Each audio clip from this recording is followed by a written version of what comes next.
Welcome back, fellows. Let's resume our session with the same zeal and zest. Please be seated because now it's time for the first pop quiz session. And we are hoping that you are ready for it. Now, all I would like to request is take out your phone, scan the QR code, register yourself, and get ready for the first quiz of the day. Remember, you will only have 20 seconds for each question.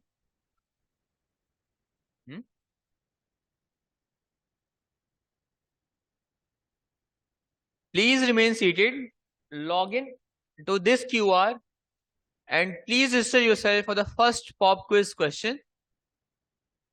We will be having 5 winners for the giveaway, and they will be announced at the last of the session. So, who have registered? Please, can I have a yay? Have you registered? Those who have registered, can you please clap so we can know who have registered through this QR code? No one has registered yet. Please scan the QR code and register yourself so we can continue with the quiz. Alright, can you scan the QR code or not? Alright, so log into slido.com. Log into the slido.com.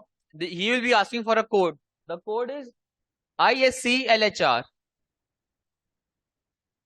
And then you can log in. Log into the slido.com. It will ask for a code. The code is displayed right here. And then we can start. So, home you have registered, please a big round of applause. Yes, we have some people registered.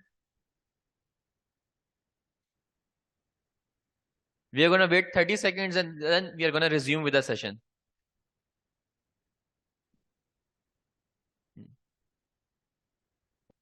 Those who haven't registered yet, please let us know if there are any problems.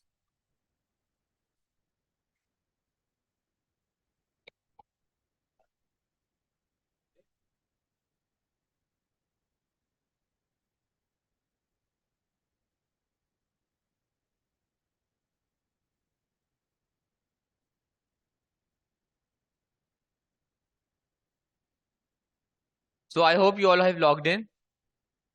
Please, a round of applause for the people who have logged in. Yes. This side has logged in. Yes, we have potential winners here.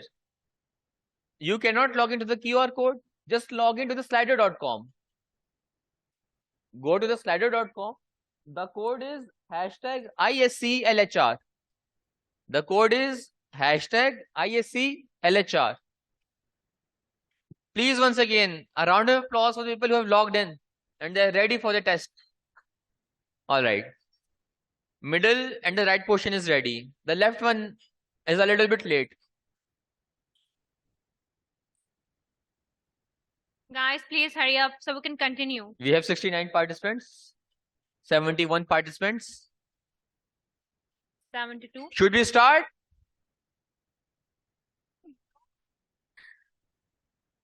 All right, we can wait 20 seconds more. If you cannot scan the QR, you can log in from the ISC website, slido.com website, and put in the code ISCLHR. So should we start? Your countdown starts now. 10, 9, 8, 7, 6, 5, 4, 3, 2, 1. Let's start our session. Remember, you will have 20 seconds for each question.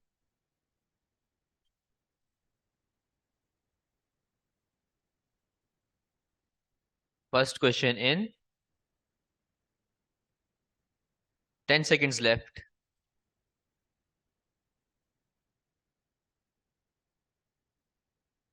Five, 4, 3, 2, 1. Now, for the second question. 20 seconds start now.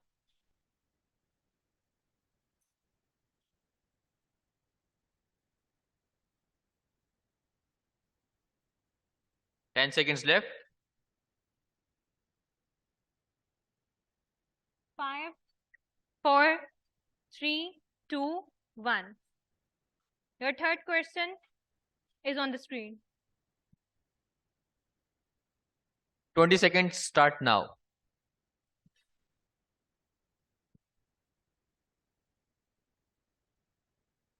Ten seconds left. 5, 4, 3, 2, 1. Yes, we are done. The Fourth question is on the screen. and the 20 seconds start now.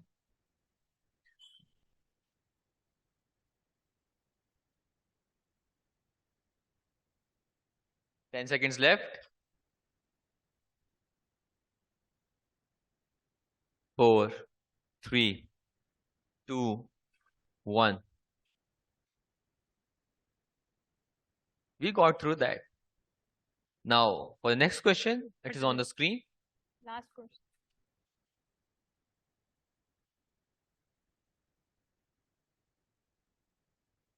Ten seconds left.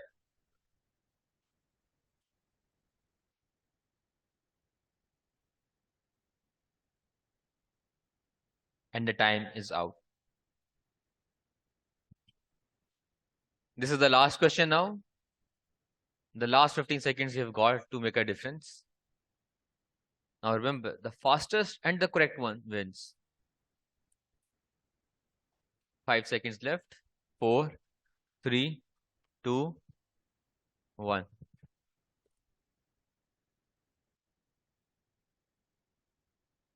So Winners are on the screen. The first one is Muhammad Ali Qureshi. can he stand up from his seat? Muhammad Ali Qureshi, yes. Our second winner is Muawiz Naeem. Can he stand up from his seat? Can we see him? Yes. Our third winner is Hashir RSM. Hashir, yes. A big round of applause for all the winners. They are requested to please report at the registration desk. Our fourth winner is Abdullah. And the last one, Muhammad Umar. We have 5 winners. Please give them a huge round of applause. they are requested to please report to the registration desk that is on our right side and register their name so that they can be awarded the giveaway at the last of the session. So with once again, a big round of applause for the management who had the idea of this competition, the pop quiz, and for the winners. Once again, a big round of applause. Now we will be moving towards a recipe of how leaders are made. Don't worry, you don't need to be a chef or how to be a chef or you don't need to be a course. Like you just need to wait for that one secret ingredient. But this is the question for the audience. Is there any platform at ICAP where this secret ingredient can be found? Anyone from the audience? This is the question for the audience. Yes, we can have one. Yes, exactly. Today, we have discussed the journey towards innovation, empowering professionals, future direction, era of digitalization, transforming lives, and now we are discussing a synonym, Toastmasters, where leaders are made. Our next speaker is Toastmaster Anil Peter, the Secretary NRC ICAP. He brings over 2 decades of professional experience acquired in Pakistan and Middle East. And currently he is a partner in Peter & Co. Chartered Accountants. He is also a passionate and active Toastmaster. So, with a cascade of applause, I would like to call on stage the charismatic, the talented, and the wonderful mentor, Toastmaster Anil Peter.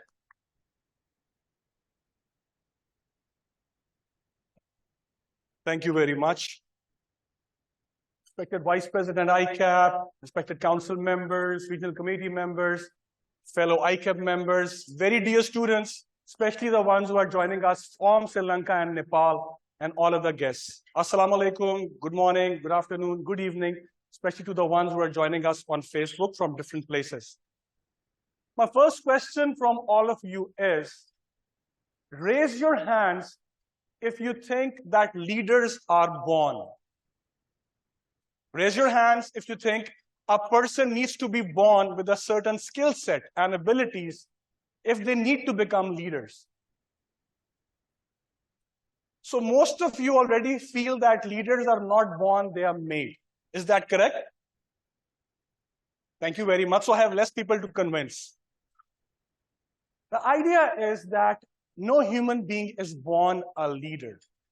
We have people like Quaid-e-Azam, born in a normal family, went on to study and become a lawyer, came back and practiced, and ended up founding a country.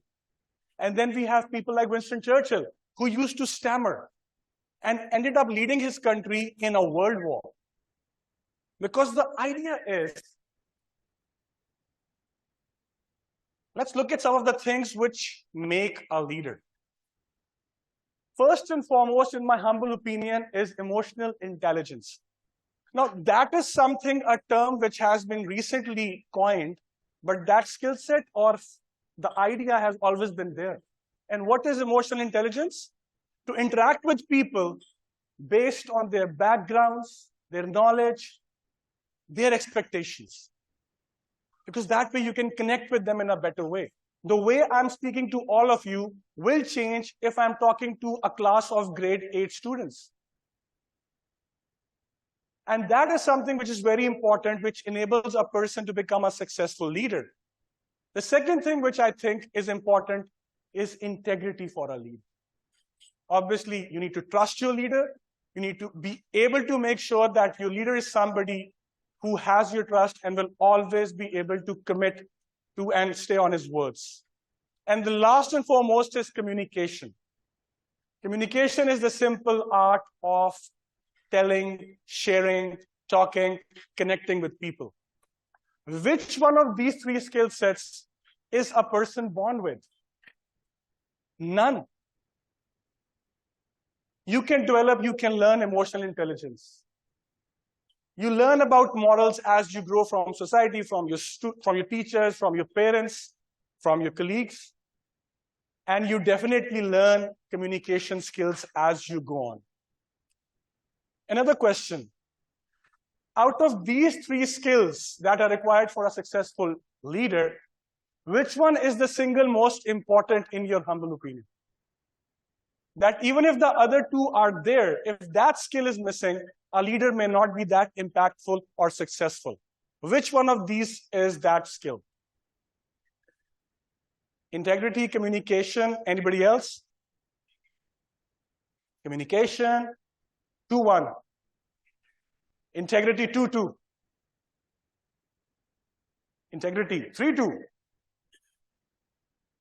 Communication, 3-all.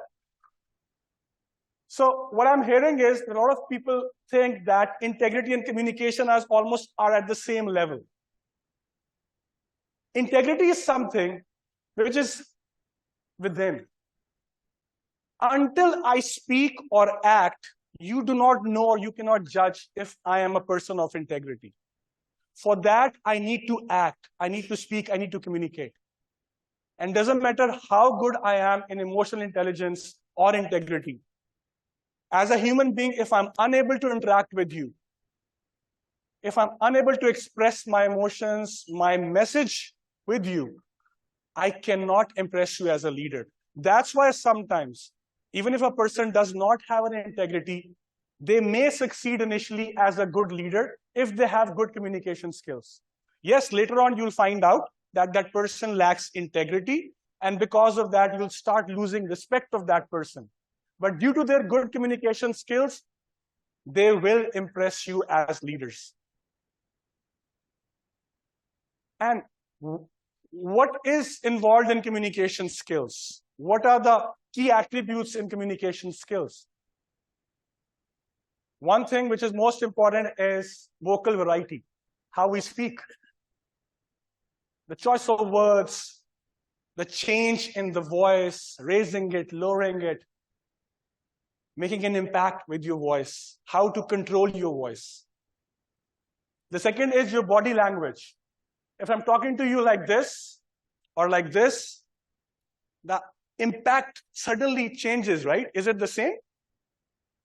So body language is extremely important when you are preparing or becoming a leader with good public speaking skills. How to enhance your message using your arms, your body. I can be standing here silent, and with my body, I can send a message. If I'm happy, if I'm energetic, if I'm sad. And then to cap it all, you need to have good content. How to develop and tailor your content for your audience. So in my view, yes, there are many other things, but these are the three main aspects for good communication skills. And how do you develop good communication skills? Fine, these are the three main ingredients. But we have something which we call Toastmasters. How many of you have heard of Toastmasters? Less than 40%. How many of you are members of a Toastmasters club? Very few. That means I have the whole hall to convert here. Toastmasters is a concept which was born exactly 99 years ago. It is basically a way of providing people an opportunity based on the motto that we learn by doing. Doesn't matter how much theory we teach you or anybody teaches you on public speaking, until you are given a space, a stage, where you can come and practice public speaking without the fear of getting judged, without the fear of people laughing at you, you will not improve. And once you keep on practicing coming on the stage and get that stage fright out of your mind, then you can improve every day as a public speaker.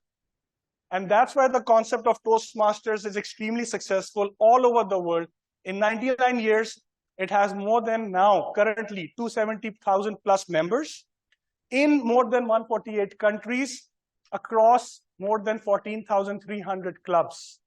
In Pakistan, we have more than 900 members in more than 45 clubs across 8 cities. That means there's a club for each one of you if you want to join. And the fee is, because it's a non-profit, non-political organization, only $60 for every 6 months.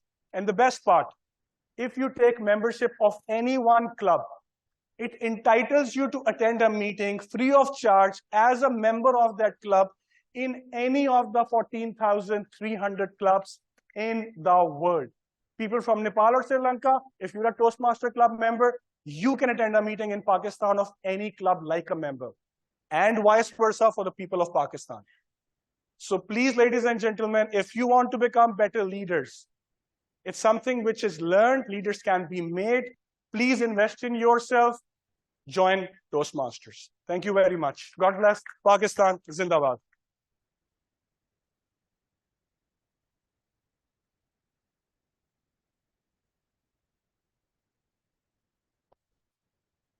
This is the difference that Toastmasters embark in your interpersonal and communication skills.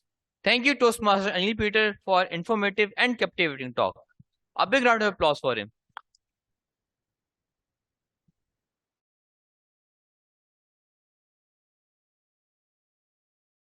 President, And the president of CA Affiliates Toastmasters Club Lahore and we invite you all to come and join us. for personal and professional grooming. Now handing over the charge to another dynamic pair of hosts. A big round of applause for Umar Jamal and Muqaddas. Maz And Iman, signing off. signing off.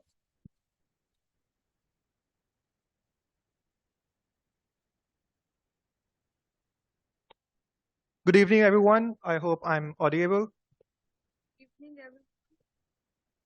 Good evening, everyone. Guys, once again, we are bothering you, but I would request you to give a huge round of applause for Mazullah and Imangul for the exceptional performance. Anyways, for those of you who are just tuning in, my name is Muqaddas Awan. And my name is Umar Jamal, and we will be your hosts for the evening. So if you are feeling low, which I can see from your faces, I would request you to please reboot yourself right away, as we have got a fantastic lineup of speakers ahead. And not just that, but also a very special panel discussion is just around the corner. Now, let me tell you why I'm calling it a special panel discussion. It is because this time we are going to invite a young blood from all over the world on the stage for this discussion. So the great thing is that the second half of this event is not only going to excite you, but also flood you with the much needed information. So, ladies and gentlemen, it's time for our second panel discussion, where we will be discussing how CS students can prepare themselves for the upcoming rise of AI and how we can turn the obstacles of today into the opportunities of tomorrow. Yes, you heard it right. So stay tuned in as we will be holding a small pop quiz at the end of the session. And again, of course, the winners are going to get awarded with some special giveaways. At the end of the panel discussion, you will be able to ask relevant questions from our worthy panelists. As you can see, a QR code. Can we please have a QR code, technicians? As you can see a QR code later on the screen, all of you have to do is scan the QR code, register yourself, and ask the relevant questions. We will compile all the questions for you. You're welcome, and convey them to the moderator. So guys, let's invite our first panelist, who is a trainee at BDO Colombo. He's also a recent university graduate with a first class in finance special degree. So all the way from the Pearl of Indian Ocean, please put your hands together for the very committed and talented Mr. Ajit Kumar.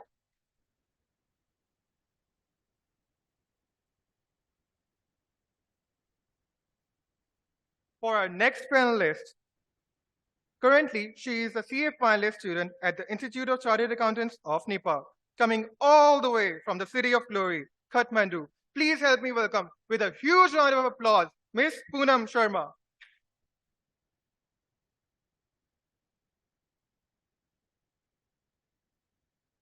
So, our next panelist is a CA finalist student from the Institute of Chartered Accountants of Sri Lanka. She's a trainee at AJ Associates. Currently, she is the vice president of CA Student Society. She was also awarded as CA Best Speaker because of her amazing oratory skills. So let's give it up for Miss Rukaiya.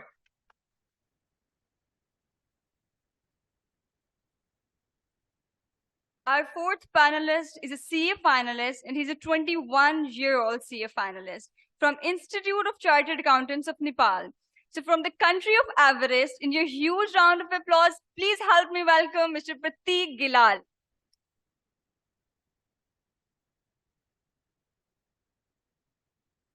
Last but not the least, we have a young prodigy representing Institute of Chartered Accountants of Pakistan. Yes, that's us. He's working as an audit associate at EY Lahore. He's a qualified ACCA, also graduated from BS Accounting and Finance from LUMS, and also served as Executive Council member in LUMS Society of Professional Accountancy. So please help me welcome, with a huge round of applause, Mr. Abdullah.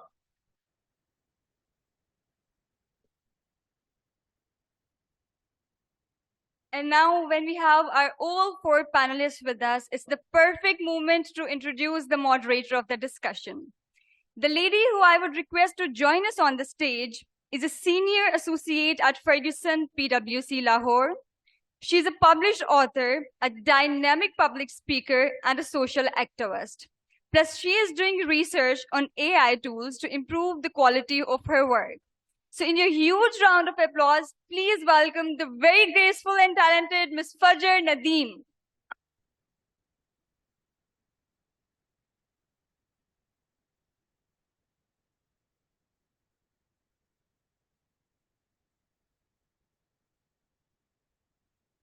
Okay, Ms. Fajr, over to you. Over to you, ma'am.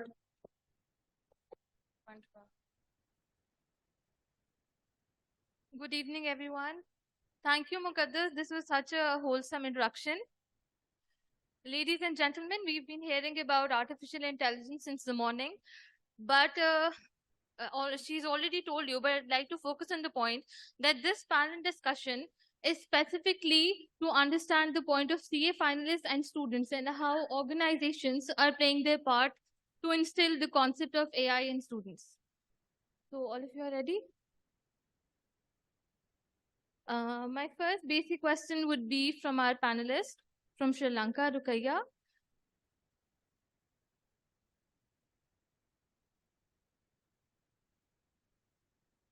Am I audible?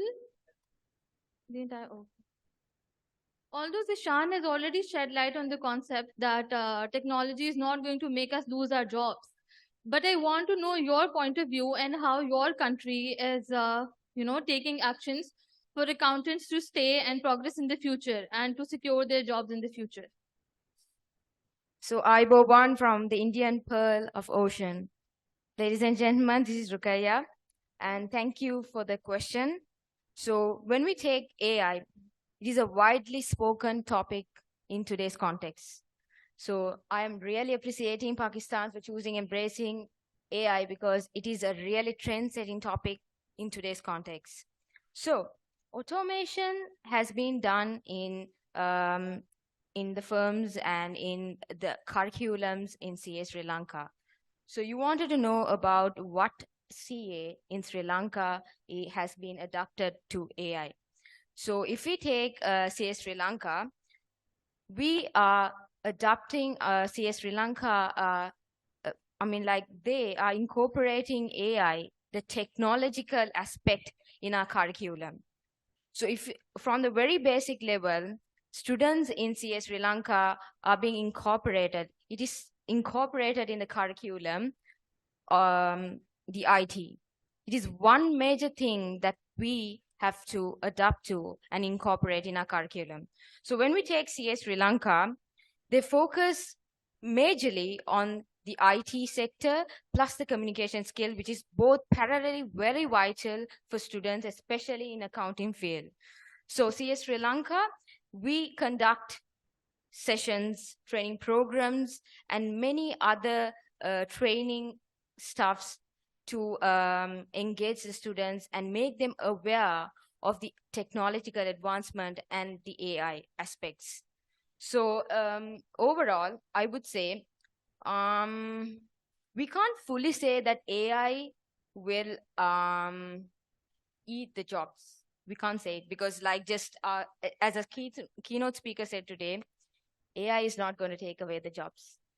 The people who doesn't learn AI and who don't incorporate AI into their act, those people will lose their jobs. But it is not AI that is going to destroy or wipe out completely the accounting task. Of course, technology has advanced rapidly. And at a certain level, yes, AI will take over and wipe out certain jobs, which will be the recurring jobs. They are wiped out gradually. So they are manual, which was manually done prior to it. But now, since due to the technological advancement and everything, AI is taking over it. So for instance, we can say like firms, when we take the organizations, we prepare bank reconciliations and all manually, but now it is done automatically. So those are certain concepts that has been wiped out, but not everything. So when we take the accounting perspective, AI has wiped out a certain segment, but that doesn't mean accountants will lose their job in future. We are the decision makers. So that doesn't mean AI is fully going to wipe out the accountant's role. Thank you, Rukaya. This was very self-explanatory. I have a small query. So what you're trying to say is that your organizations and firms in Sri Lanka are making you practice AI in your simple auditing procedures so that you sustain in the future. Is that correct? Yes. We're on the same page when we're talking about So this. actually, when we take our curriculum in CA Sri Lanka, the CA Sri Lanka are incorporating IT. It's a criteria for our curriculum. So along with the professional studies, we have professional skill development plus IT. So when we have 3 levels to complete in chartered. So the first level is completely done. The exams are done online. So that is a really great development when we take into the technological way. And then when we take online, we have online materials, study materials. So when we take Sri Lanka, we are way advanced when it comes to the technological aspect. Because like now, gradually we are having, this year, CA Sri Lanka introduced a new segment called online on-demand exams, where there is the exams every month based on the demand of it. So these exams are performed online. So which is really easy and convenient for the students to perform. They can appear in the exam whenever they're prepared. Yes. Okay, that's a good thing to know. Thank you, Ruqayya. This was a very insightful answer. Heading over to our next panelist, I have a question from you, Ajit. Uh, Ajit, my question over here is very taxation specific. Okay? Taxation is a very diverse field, and in the realm of taxation, we see a multitude of data, and there are multiple regulations, compliances that you have to abide by. So, in layman terms, you would say that is a lot of bookish work. You always open up the ordinance and you're doing some research, and then you're applying those laws and everything, and then you're making computations. How do you think AI has affected the field of taxation in your country specifically? And for the young tax experts, what do you think are the opportunities in globally and even your region specific?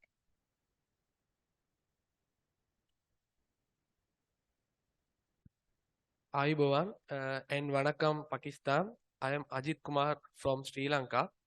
Hi all. Moving on to the answer for your question, using of AI technology in taxation is a very advanced thing for a country, for a developing country, and also Sri Lanka is not an exceptional. So yes, the integration of AI technology in tax advisory services in Sri Lanka is in a developing stage. AI technologies can process large amount of data quickly and accurately. It helps tax advisors to navigate complex regulations and rules very effectively rather than doing the data processing manually. And this will significantly improve the efficiency and reducing the time, because we have deadlines in Sri Lanka. We have deadlines for submitting annual returns for taxation and for making payments also. So currently we have introduced like 3 or 4 years back, we have included a online system for submitting annual returns. It is not AI based one, it's a normal online process. Yes, we got a benefit. We did the works effectively compared to previous years, but still we didn't incorporate AI into the system. It is in the developing stage. And talking about the benefits in using of AI in tax advisory services going forward, AI powered tools enhance the accuracy of tax compliance by minimizing human error, and these technologies can cross-reference immense data sets, identifying inconsistencies and potential issues that might be challenging for humans to detect. AI can easily detect if there is any non-compliance with tax rules and regulations. And also, we can build up the trust of clients easily, because human can manipulate the system and can use the tax regulation for tax avoidance and evasions, but AI will prevent all this. And in addition to that, you asked about the how this will impact the trainees. I mean the CA trainees. So for CA trainees, AI integration opens exciting new avenues. They have the opportunity to learn and work with cutting edge technologies, developing skills in the data analysis also, and machine learning. And this will increase the demand of CA in the job market as well, because it will not only increase the knowledge, but this will increase the skill in IT and soft skills also. Thank you. Thank you so much, Ajit. I've had a concern since the beginning of today's conference that a lot of people are saying that AI is going to help us out and AI is going to resolve all these issues. And just like you said, that data through AI is not going to be manipulated or human, it would not involve any sort of errors. But it's eventually the interface inputting the data in the AI is human. So there could be chances of data being corrupted, or there could be chances of data being misled or not up to the mark, or any it could be misleading in any way. So I do have a question piled up for that, and we'll be addressing in the to some other panelists. And thank you, Ajit. This was a very insightful answer. I'll head over to Poonam. Poonam is from Nepal. So Poonam, we're talking about AI and everything. We know that there are specific tools and AI would help accountants and finance practitioners or tax practitioners in a certain way. We know this knowledge. We know that they're going to help us out. I want a very practical knowledge or practical insight from you. That do you think there are sufficient avenues or sufficient opportunities in your country to make people aware of these tools? And do you think they are well equipped or well educated when it comes to practicing AI? So I would like you to shed light on this aspect.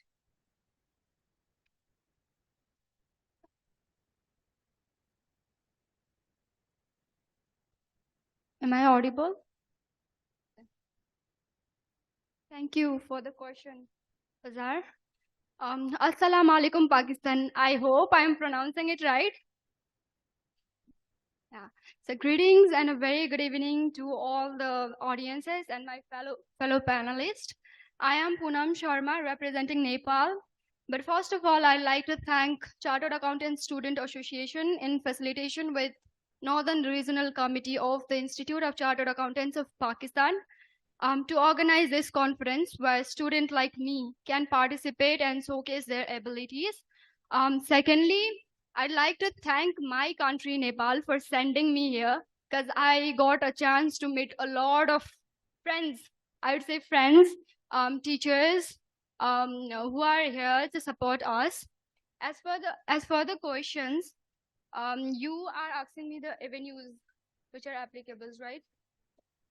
So to be a future ready CA, the person must have the knowledge and the abilities that a chartered accountant can have. I'm sorry, okay. To be a future ready chartered accountant, a person must have the knowledge and content that a person must have. There's a numerous amount of AI tools such as robotic process automation, natural language processing, virtual assistants, data analysis tools, which we can see in the market in these days. For the avenues, we can see online courses available. We can see the workshops and even the AI-based conference like this. In Nepal also, the Institute of Chartered Accountants of Pakistan has organized the international conference where I got to know Mr. Mustaq from the Pakistan has come, and I'm so happy that I met you in the person today. It was such a nice meeting you. Nepal has also organized such conferences, and recently Nepal has introduced information audit system and forensic accounting and fraud detection certification courses, which will help in the awareness of the AI. So I feel like there are certain avenues, but it is not sufficient at all. There is much more yet to be done. Thank you. Thank you, Poonam. We all actually agree with you because we are definitely still in the progressing and implementing stage. So it would take some years, at least a decade or half more to AI to completely take over this field. But a very insightful answer. Thank you so much. I'd head over to Prateek. Prateek is from Nepal. So Prateek, Nepal has cross-border ties with South Asian countries and economic ties with South Asian countries. So I'd like to know your point of view on cross-border audits. How do you think that AI is going to assist or help in cross-border audits, and how is this integration going to streamline your work and make it more efficient and help you learn more? So shed light on this, please. Hello. Good evening, Assalamu alaikum, and Namaskar, Pakistan. I would like to extend my greetings to all the distinguished personalities present here, fellow delegates, and all my fellow CA students. So, First of all, thank you, Fawzer, for the question. And you are completely correct on the fact that Nepal has quite close economic ties with South Asian countries, other South Asian neighbors, because there is no denying in the fact that the economy of Nepal is still quite import based. So, and regarding the cross-border auditing, I think AI can help us quite a bit in cross-border auditing, as abundantly made clear in the keynotes and by other distinguished speakers. AI can assist us in data analysis and in like the natural language processing tools can help us to enhance communication cross border by translating, by easily being able to translate different languages, and it can help us in that way. Plus it can also help us in the calculation of foreign exchange rates, foreign currency exchange. It can be done much more speedily and accurately for cross-border audits and ensuring uniformity in financial analysis and presentation. And if you're coming to financial analysis part, financial presentation part, AI can also help in that, by be AI can help us in a way that we all are able to uh, ac- all are able to access a large vast source of knowledge from all around the world in different languages, from in different countries. We are all able to access all the knowledge, and the updates uh, the updates in financial world, financial updates, milestone court rulings, all of those things we can get updated through AI. And but when we are talking about the benefits, I think we also should talk about some challenges. Of course, when there are benefits, there are challenges. And when we are talking about challenges, the thing which needs to be talked about is data privacy and cyber security challenges. Cultural conflicts you could have. Yeah. Ethnicity, cultural conflicts with people from the across the borders. Sure, cultural conflicts are also bound to occur if, especially if you are not quite open-minded about each other's culture. And when we are talking about cross-border audits, it's surely going to be communication and cultural exchanges between different individuals. So that is also bound to occur, and that can also be one of the limiting factors when we are talking about this. So yeah, thank you. Thank you, Prateek. I really liked your point on communication. I think you raised it really well. So thank you. Last, I'd like to head over to Abdullah. I think as Pakistanis, we know we have the greatest or the most major concerns when we talk about data security. So I'd like you to shed light on the fact that how is data security a concern when it comes to implementing AI tools in auditing? Yeah, that is a very good question. First of all, thank you everyone for coming here for this conference. Roger, you have raised a very good question here. Data security is indeed a very, very concerning point for all of us. I remember talking to a friend a few years back. I was talking about. I think Abdullah, there's a problem with your mic. Am I audible now? So I was talking about that. I was talking about something with my friend. We were having a very heated debate about something. And the next moment, I opened my mobile phone and the same exact thing appeared on my Facebook feed. So this is something that seems very cool, but at the same time, it is very intimidating that whatever we are doing, whatever we are watching on the internet, whatever we are purchasing over the internet, all of that data is being captured by the companies, not only for providing the services, but also there's a huge risk that data can be misused. For example, if that data could be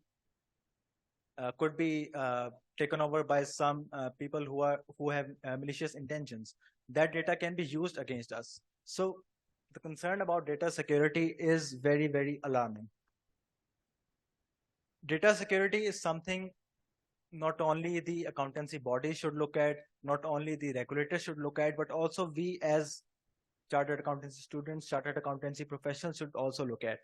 Because as chartered accountants, we are exposed to very, very confidential data. We are exposed to the confidential data of clients, which may, if the confidentiality is breached, it can harm not only financially, but also can harm the reputation of our clients. So the foremost thing we need to address the data security risk is to at least acknowledge it. Once we are at the acknowledgement stage, which I think we already are because we are having this conference here, once we have acknowledged that risk, we can be in a position to address that risk better. Talking about the steps taken by ICAP, ICAP has rightly introduced these data security concepts in the CA final syllabus. They are now talking about what are the best practices to handle the data, what are the protocols you should all be following. But we need to take more steps. This is not enough. I'm currently working at EY. We randomly get some simulation emails, some phishing emails that click on this link. If you click on that link, it highlights that it was a simulation email. It was trying to test you that whether you are aware of data security issues or not. So we can do these type of simulations, we can do case studies, we can do trainings, but would that be enough? This is a major question.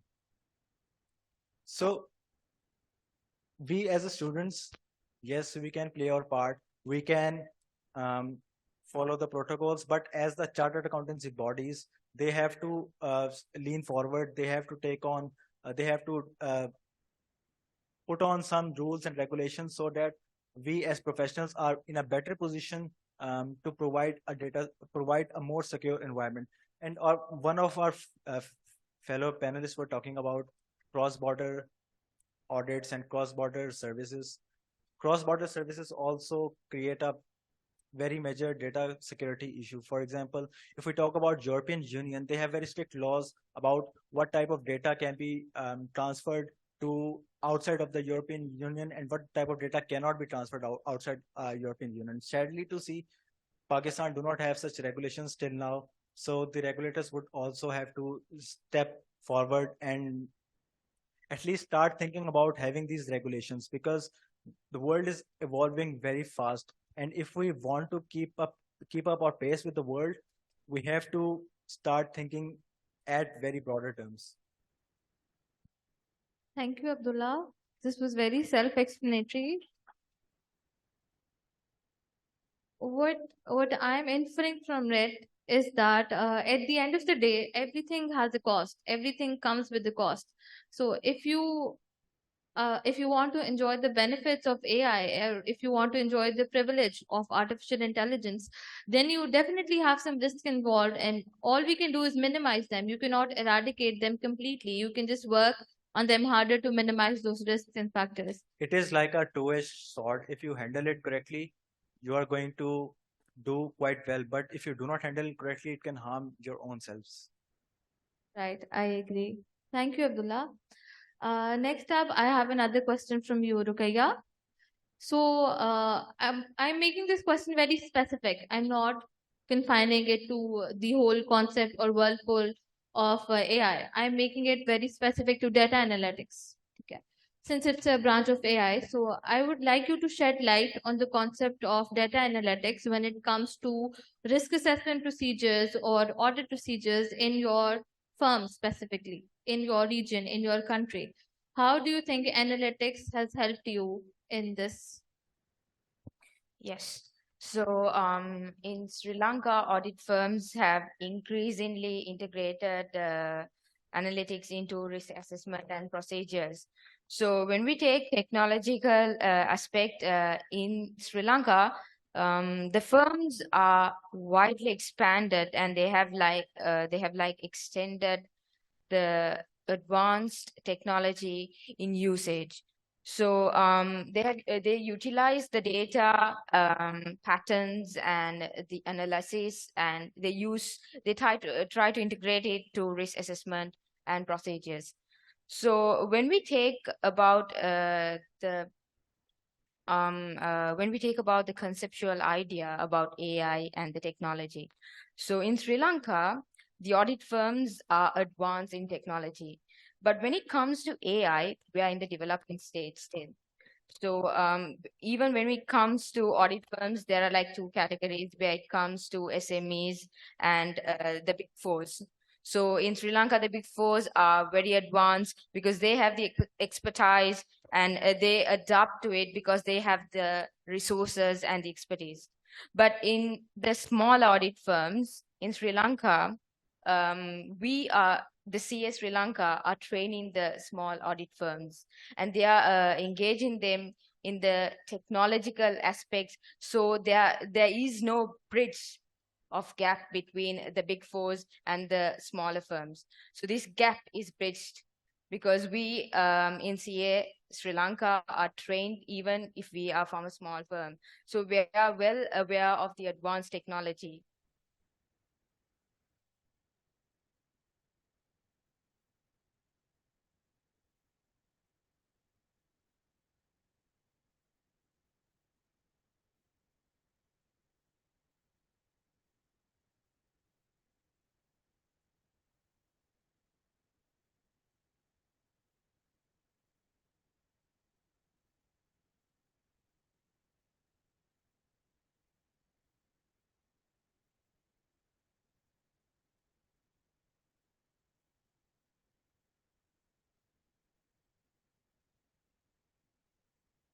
Thank you, Rukaiya.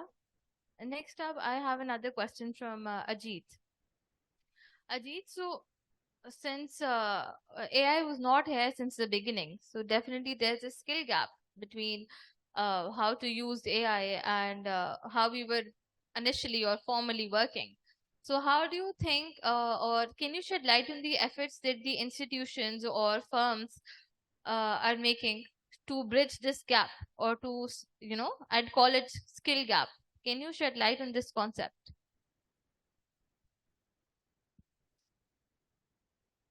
Thank you for the question.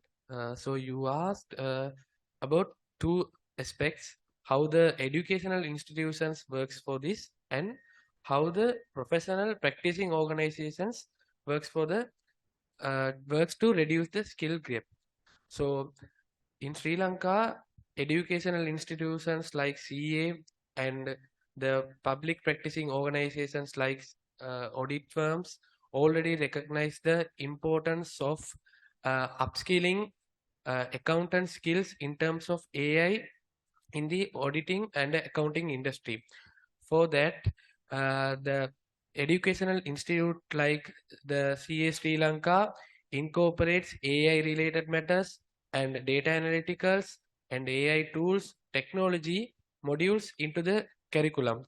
And also, CA Sri Lanka offers dedicated data analytical, AI, and technology related courses and certifications to accounting professionals as well as to the aspiring accountants.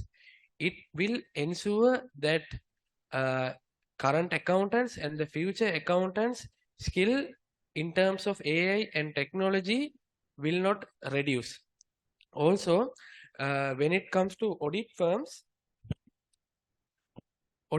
have established dedicated workshops and training programs to their trainees, as well as in my case, I'm from BDO Partners. We have e-learning modules in our firm. So it helps us to get update in all the current updates. And firms like EY have their dedicated certifications and small courses in technology, data analyticals, and AI. And uh, and I think it is better to practice this regionally by at least in South Asia, educational institutions and audit firms from various countries in South Asia have to join forces and have to integrate any online workshop or training programs for the CA students as well as for the aspiring CAs or the CA members. I think it will help to reduce the skill gaps in terms of AI and technology. Thank you, Ajit. I think Abdullah wants to add something on this. Yeah, I wanted to add a point here. Ajit was talking about use of artificial intelligence for use of artificial intelligence by audit firms for providing services. EY, I would like to share a small use case. EY recently launched Canvas AI. Canvas is basically the audit documentation platform that EY uses. EY launched a Canvas AI platform that incorporates artificial intelligence to basically provides insights to the audit team. It basically compares the audit files of one client with all the other clients, and it gives insights that, for example, you are dealing with a certain risk in this way, but the other audit teams are dealing with that same risk in the other way. In the same way, Canvas AI pulls out the data from in the industry and compares the financial ratios of your client with the other companies, and raises some red flags that you may need to focus on these areas during your audit. So I would say that artificial intelligence is something that would enhance the quality, and there is a long way to go ahead. Thank you so much, Abdullah. Poonam, I have a question from you. Nepal has a very enriched culture. Nepal has a very unique culture. It's very fascinating. But as a layman, what you see on TV, we see like very cultural people, different ethnicities living together, and your culture is very vibrant. So I want you to shed light on the fact when it comes to cultural or sectorial ties within your region and cross borders. And how do you think AI has an impact, if any, if there's any impact of it on your culture? I want you to shed light on that fact. All right. So, since Nepal is rich in water resources, I'll get into the hydroelectricity part. As per the Nepal Electricity Authority, what Nepal is producing around 2,700 megawatt of electricity. But although Nepal is the richest in water resources, there are problems as well, such as the foreign investment, budgeting and forecasting of the water schedules. Nepal is not able to predict possible disruptions when it comes to the water resources thing. In this, there are certain rules of chartered accountants as well. Chartered accountants can use AI to analyze the past trends for the future estimations of how much water it has produced and how much water it is going to produce. The second role of chartered accountants can be the financial viability for the investment. The foreign investment can be improved by the financial viability. The chartered accountants can use tools and techniques and move on for the financial viability for investments. And also, chartered accountant can build public relations, investing in the foreign investments.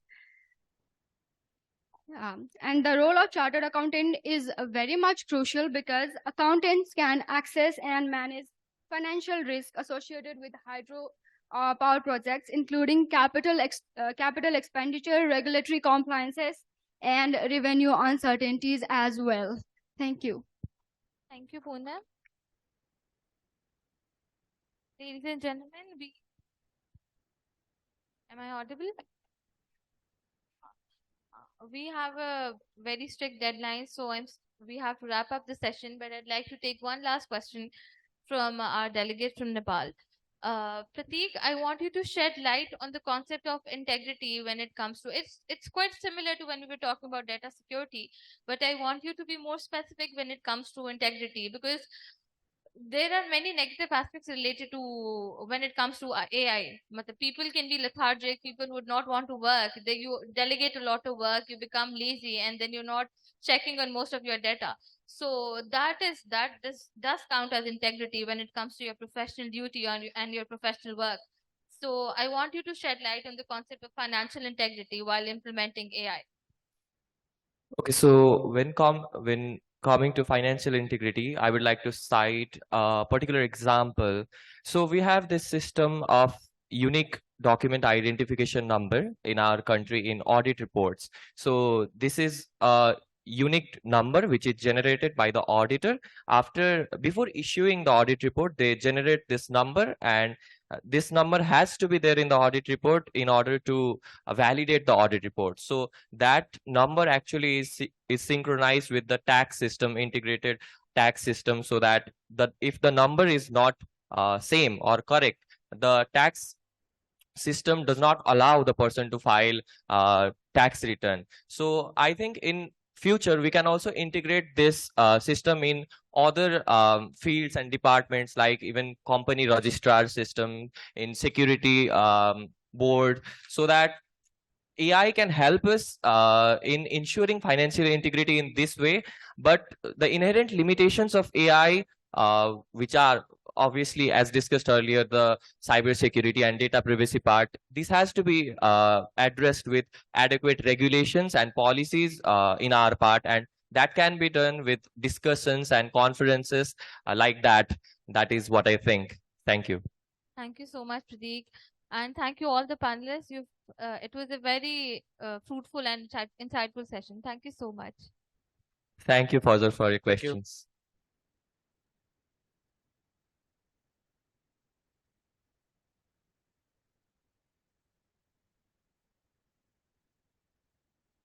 Good to be back, everyone.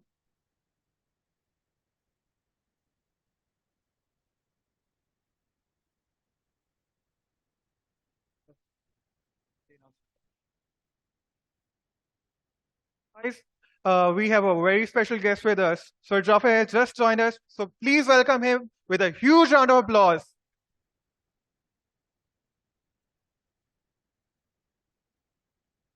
So good to be back, everyone. And Ma'am Fajr, what a wonderfully well conducted panel discussion. And thank you so very much, our panelists. That was a really insightful yet thought-provoking panel discussion. And I believe everyone sitting here will be bagging tons of ideas back to their homes. Yeah, I'm sure about it. But by the way, Umar, have you heard the phrase robots taking our jobs? Absolutely, Muqaddas. It's quite popular. But does it not scare you? As we have heard and we all know that AI can detect the anomalies and irregularities in financial data much faster and accurately than us.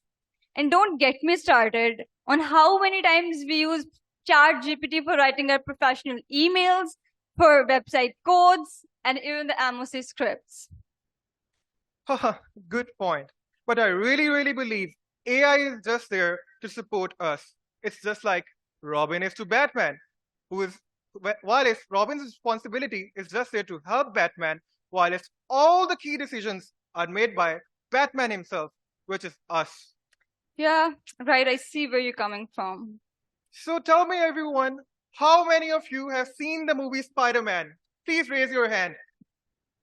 Sir Zishan, sir, have you seen the movie Spider-Man? Okay. No one? Okay, I'm gonna enlighten you. There's a dialogue in Spider-Man. Do you know about it? There's dialogue. With great power comes great responsibility. And with upcoming advancement in the technology, I can fairly say that with great AI, there will be great advancement. So now that you have heard it from Umar, ladies and gentlemen, to shine further light on this, we are going towards the highlight of the evening, which is a keynote speech. The person who I would request to join us on a stage is a senior manager with IFAC, where he manages its engagement with the Asia Pacific region, UK, Ireland, and he also oversees the IFAC Network Partner Program. You all must be thinking she's talking about some number of individuals, but to your surprise and to mine, it's just one and only, joining us from all the way United States, Mr. Andrew Liam on our TV screen.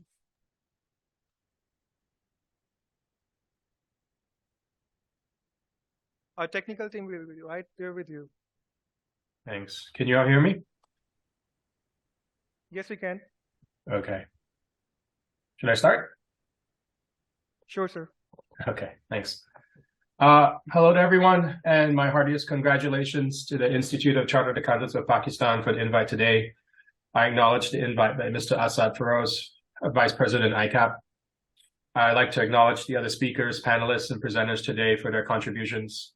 I'd like to acknowledge Anil's presentation on Toastmasters. I've heard a lot about what ICAP has been doing with Toastmasters through former ICAP President, Mr. Naeem Akhtar Sheikh. So I started my Toastmasters journey about 15 years ago, and it's been super helpful for me in my career. So to anyone that has not given it a go, I highly suggest and I recommend it. I hope that I'm sounding clear, and I apologize in advance if my voice is a bit muffled. I'm just recovering from my third and hopefully final bout with COVID and just lingering effects hanging around. So I'm a senior manager with IFAC. I lead our global membership workstream engagements with our MOU partners such as the South Asian Federation of Accountants, and I also manage our work and engagement with the Asia Pacific region and UK and Ireland, and I've been working closely with ICAP for the last decade. Digital transformation is a very important discussion for the future readiness as accountants. All of the work, including the wide-ranging contributions to sustainable development through 2030 and beyond, will be shaped and reshaped by technological advances. Digitalization is here and more is coming. Daily life increasingly means a digital life. Business increasingly means digital business. Digitalization is bringing about greater use of automated digital tools, data analytics, and artificial intelligence, to name just a few key areas. The practical effects of these advances have already been significant, as we are seeing with the disruption of entire industries. We're also seeing the emergence of new industries and new ways of doing business, such as e-commerce. My remarks today is not meant to be too technical or policy-based. I come from the education and development background, so my remarks today will center around professional development and the role of ethical behaviors in the transforming digital world. At IFAC, we have been exploring the role of AI in our own work internally. How can we at IFAC utilize AI to support the work we do for and on behalf of the global profession? And we also still are in the learning process on its impact on the profession. We acknowledge that many of our key partners, stakeholders, and members have begun this work for a very long time. And now that we see AI and technology at the forefront of the profession, we're still looking into what our position might be in the coming future. So we look forward to all the discussions. I joined this webinar for the last 2 hours, and it's been interesting to hear some of the thoughts and opinions from professionals and also from the students. And hopefully this contributes to how we shape and position our own position on it. In terms of the profession, leaders in every industry across the private and public sectors are seeking to monitor the scope and pace of technological change and to leverage data, all to bring about a more prosperous and sustainable future. While this profession is trying to understand where it fits in the digital future, or where it can fit through adaptation and evolution in the skills and competencies, professional accountants have the opportunity to position themselves to support leaders in developing much needed new standards and frameworks. For the accountancy profession, digitalization is mainly taking the form of greater integration of people, processes, and technology into newly defined accounting careers. But there is no doubt that the profession needs to act swiftly to equip itself with the right digital skills and competencies. During the pandemic, accountants pivoted to do its work differently, for example, by using digital tools to work remotely. This has been an evolution of this profession, and this kind of evolution will continue. But in the years to come, we'll start seeing accountants doing different things entirely, and this will change to become a revolution. The accountant of the future will have more advisory responsibilities and fewer exclusively technical ones. And the profession will become more multidisciplinary as the contributions of non-traditional contributors such as data scientists become essential to its daily work. This profession needs to collaborate closely with educational institutions to adapt the curriculum for accountancy education and training to match the demands of the digital economy. And once again, no one is in a better position to lead than professional accountants and professional accountancy organizations like ICAP. This is very true in terms of continuing professional development offerings around the world. So a lot of credit goes to ICAP and ICAP students for events such as today, which is aiming to achieve these goals and objectives. However, we should not change just for the sake of change. Accountancy professionals have a wealth of skills and expertise that will remain extremely valuable in the long term. Organizations will continue to prioritize the critical thinking and analysis, problem solving, independence, and professionalism that defines this profession. These attributes of professional accountants will be indispensable in the value chains at the heart of the digital future. This kind of concept, the data management value chain, has emerged in the last few years. Unlike traditional models, which typically produce products or services, this model is about creating data-driven outcomes, which can range from new evidence-based organizational strategies to the application of artificial intelligence to perform routine decision-making. The International Ethics Standard Boards for Accountants, or ISBA, which publishes the International Code of Ethics for our profession, has identified a wide range of issues that require careful attention. For example, many considerations related to AI, including transparency in the use of AI, the potential role of bias in data systems, including bias inherent in data and the bias impacted by humans to the AI systems that's being created, over-reliance on technology, and also issues with data quality, such as the lack of consistency in data generated and used by different systems within organizations. I'll talk a little bit more about ethics towards the end of my remarks. The role of accountants in the data management value chain is already clear on many issues and will become even clearer with experience, as well as collaboration and communication across our profession and with stakeholders. On these issues and many others, accountants will be leaders and partners, but not the sole actors. We also want to mention that as we prepare for a future, we should keep in mind the small and medium-sized enterprises, or SMEs, that power economies. SMEs account for a large percentage of employment and GDP. But SMEs do not necessarily have the resources they need to handle today's increasingly complex business environment, including new and unfamiliar work with digital technologies and sustainability reporting requirements. SMEs will continue to look outside their firms for support, and this profession must be ready to apply its technical skills and give advice where needed. Digital transformation also presents more opportunities for new professional accountants in business, PIB roles. Far from losing relevance, PIBs are assuming new roles and applying their skills in different contexts. For example, PIBs, with their stewardship and control expertise and their unique organization-wide view and knowledge of the business, will enhance their relevance in the digital and data-driven economy. AI provides the means to work better and augment human decision-making. We need to clearly position CFOs and finance and accounting professionals as innovators, leaders, and indispensable collaborators in the digital and tech-enabled world. As I said just now, I'm going to touch briefly on the connection between ethics and technology trends as it relates to the behavior of professional accountants. Digital technologies and related issues such as AI, data analytics, robotic process automation, blockchain, cloud computing, and data governance, including cybersecurity, continue to have a transformational impact on organizations, governments, economies, and societies. In particular, the lingering impact of the COVID-19 pandemic, which in 2020 upended many working practices and lifestyles and made remote and hybrid work mainstream, has accelerated the adoption of digital platforms, tools, and techniques. Despite this uptake of technology implementation and use, a majority of controllers, financial analysts, accountants, and auditors reported not completely trusting the accuracy of their own organization's financial data, citing causes such as human error and vast amount of data flooding the system. Concurrently, the centrality of ethics has become undisputed in the world of repeated crises and transformation, both corporate and financial. There's increasing pressure from investors and other stakeholders to embed ethics in corporate culture, and a growing recognition of ethics as an essential condition for sustainable business models. As such, there's a shift from a general expectation of ethics towards a more vocal demand for proactive ethical intent and actions. In particular, there are strong ties between ethical behavior, ethical design of technology, and the incentive structure of individuals involved.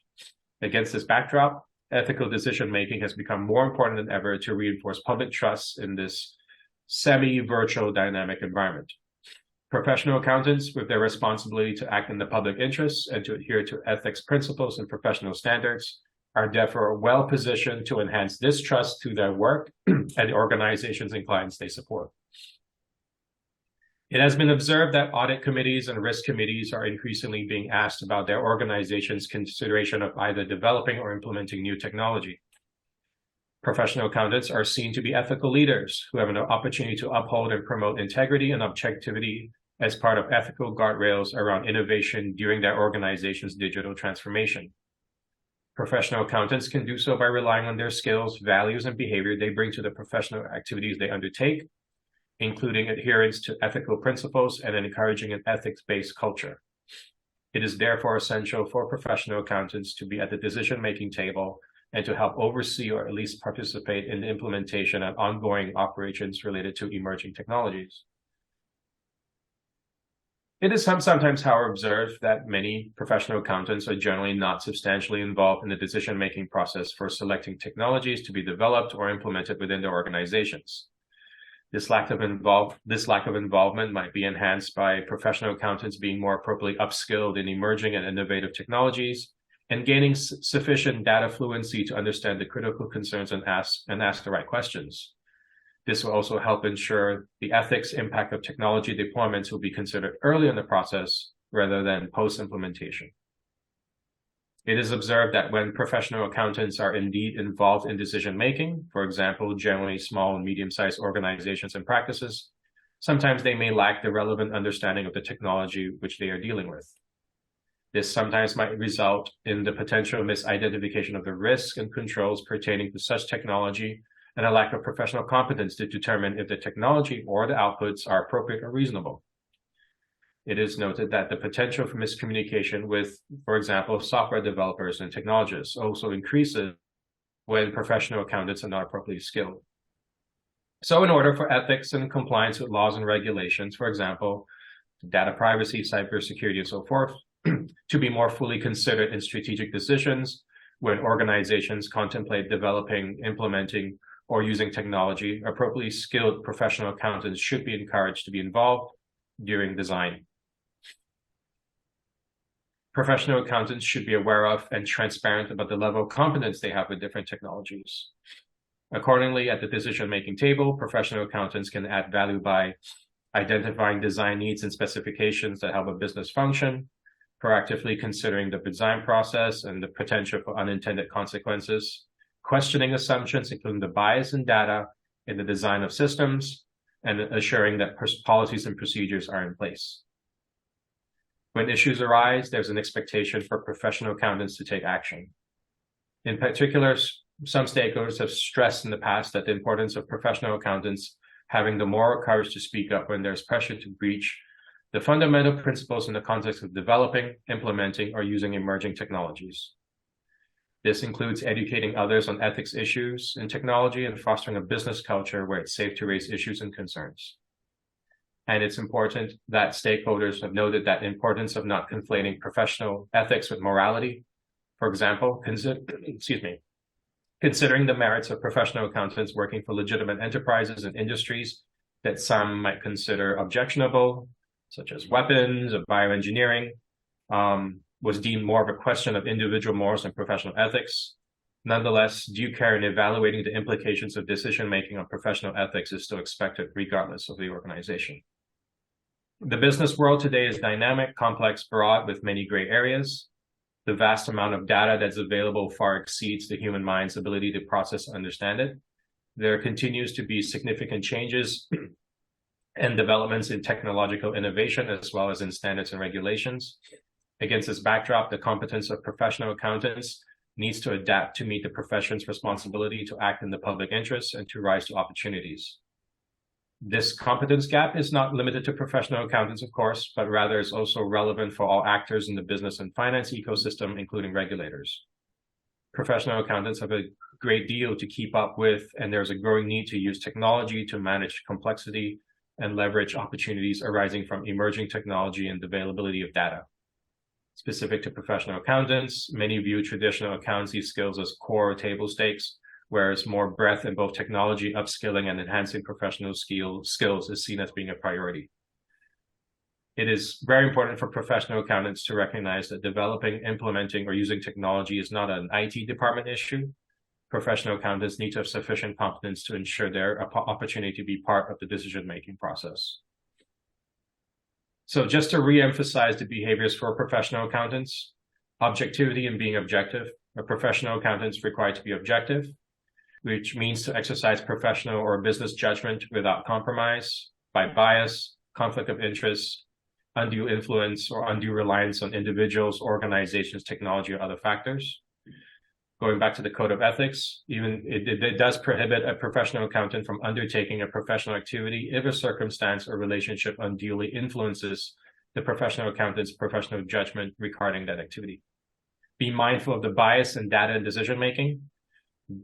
A bias is driven by human behavior and societal values that are impacted by, among others, one's education, experience, or cultural upbringing. As a consequence, bias is inherent in all data sets, technology programming, and laws and regulations.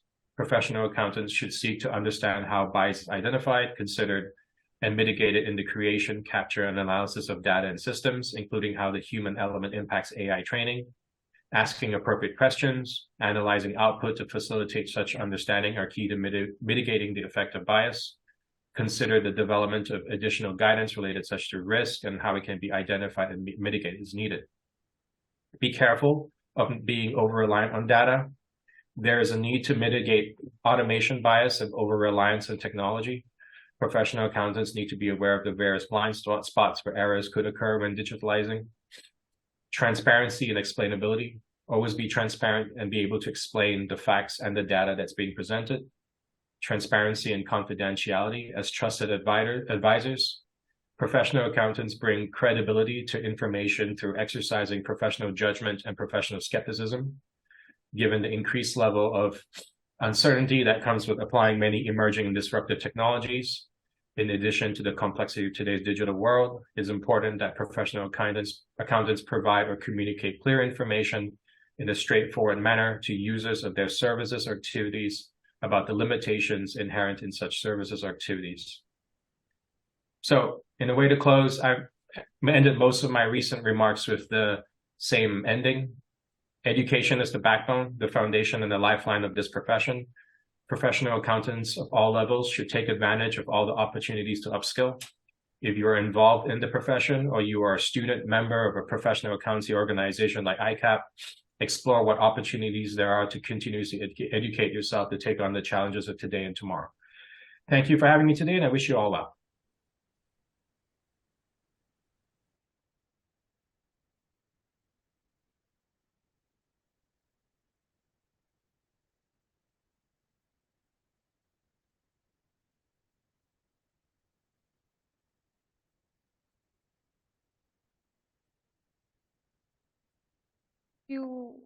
Thank you very much, Mr. Andrium Liam. We understand you're packed with a very tight schedule. Still, you made your way through it. Thank you very much. Ladies and gentlemen, you know, through the course of history, there has always been someone who has led the team towards the victory, towards the success. You mean like the ancient warriors, the knights in shining armor? That's right, Mukaddas. These are the people responsible for making the team and troops work, making all the plans and execute them. Ladies and gentlemen, every team needs that knight by their side. And for us, it is our vice president. It brings me huge pride to invite such a flamboyant personality on the stage. He's a fellow member of ICAP, a past chairman of NRC committee. He's also the founding member of Junaidi Shape Asad Chartered Accountants. So help me welcome, with a huge round of applause, the man himself, Mr. Asad Feroz. Thank you. Thank you. Bismillahirrahmanirrahim. For a moment, I was thinking that you were talking about someone else. Okay.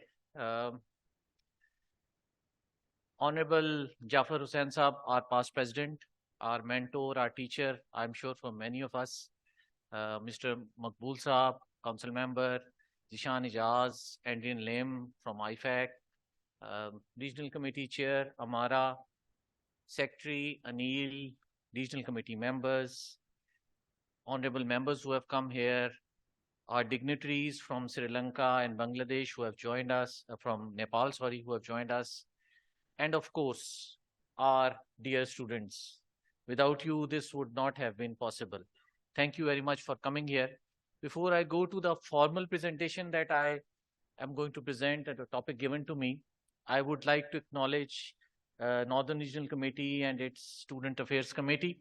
I hope it would be just called last time Student Affairs Committee, and CASA would be active in a few days' time since we have sorted out the issues related to CASA.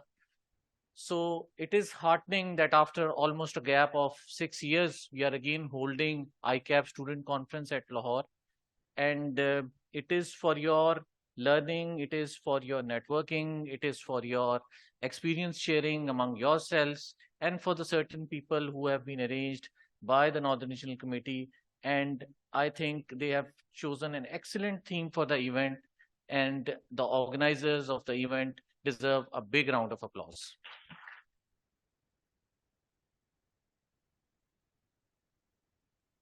Also, I would like to thank Adrian, especially when I met him a couple of months ago in Maldives at an IFAC event.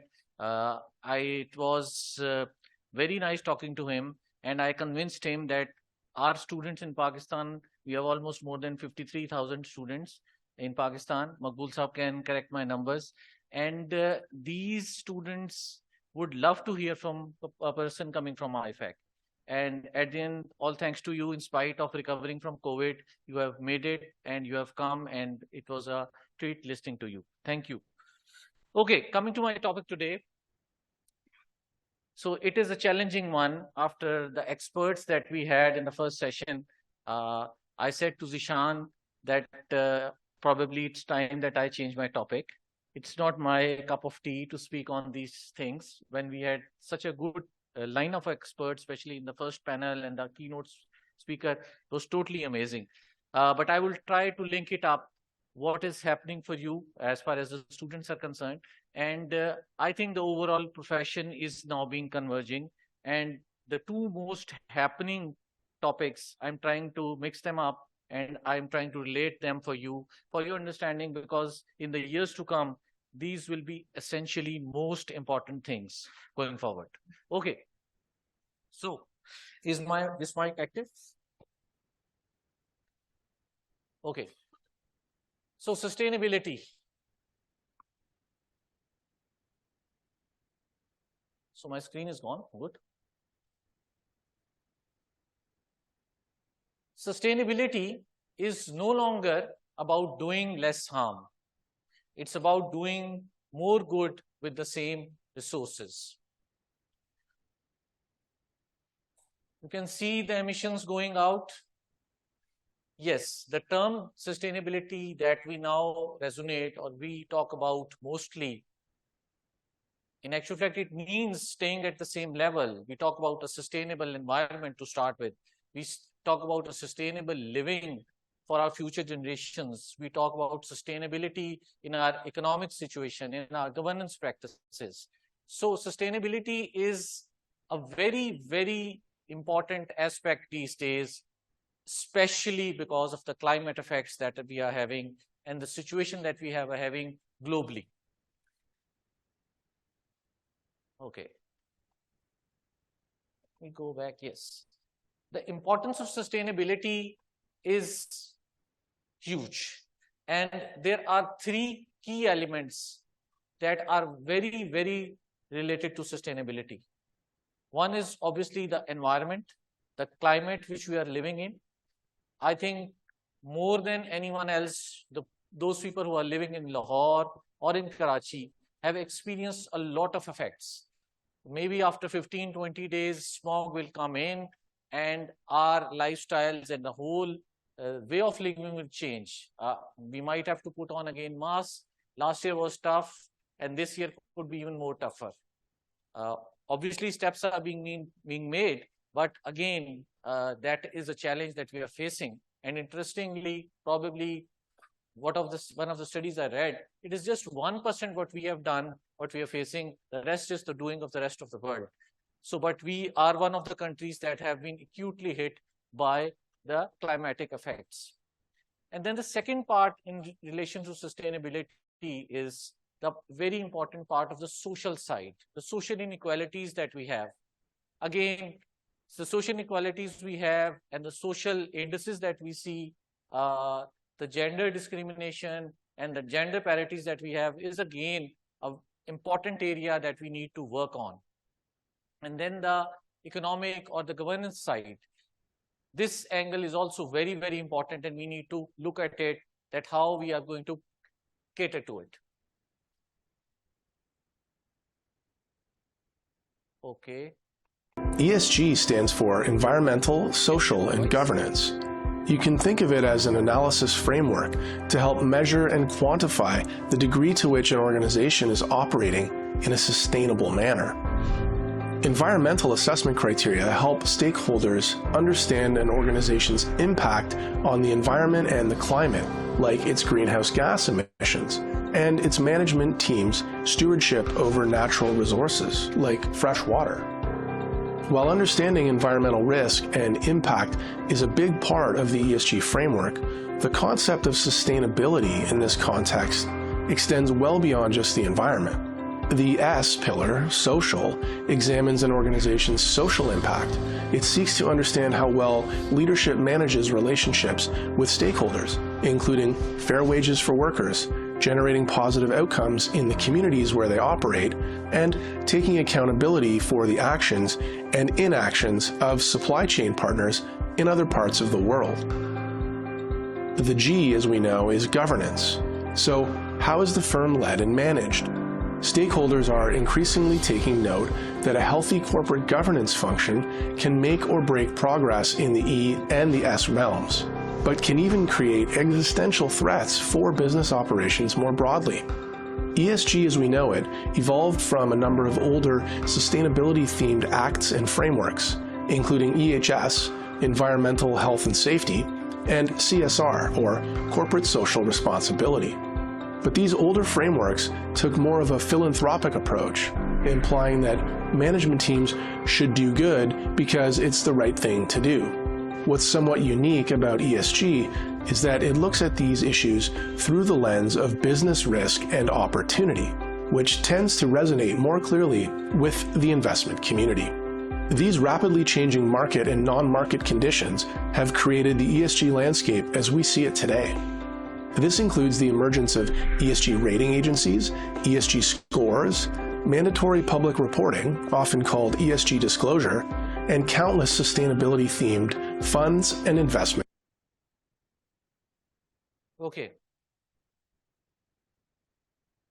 I think that must be something useful for you. I thought to change the mood and put a video in so that I understand we are nearing the end of the conference, and at this time, to gain attention, I needed one video to grab your sites to my site. Okay, little bit about United Nations Sustainability Development Goals.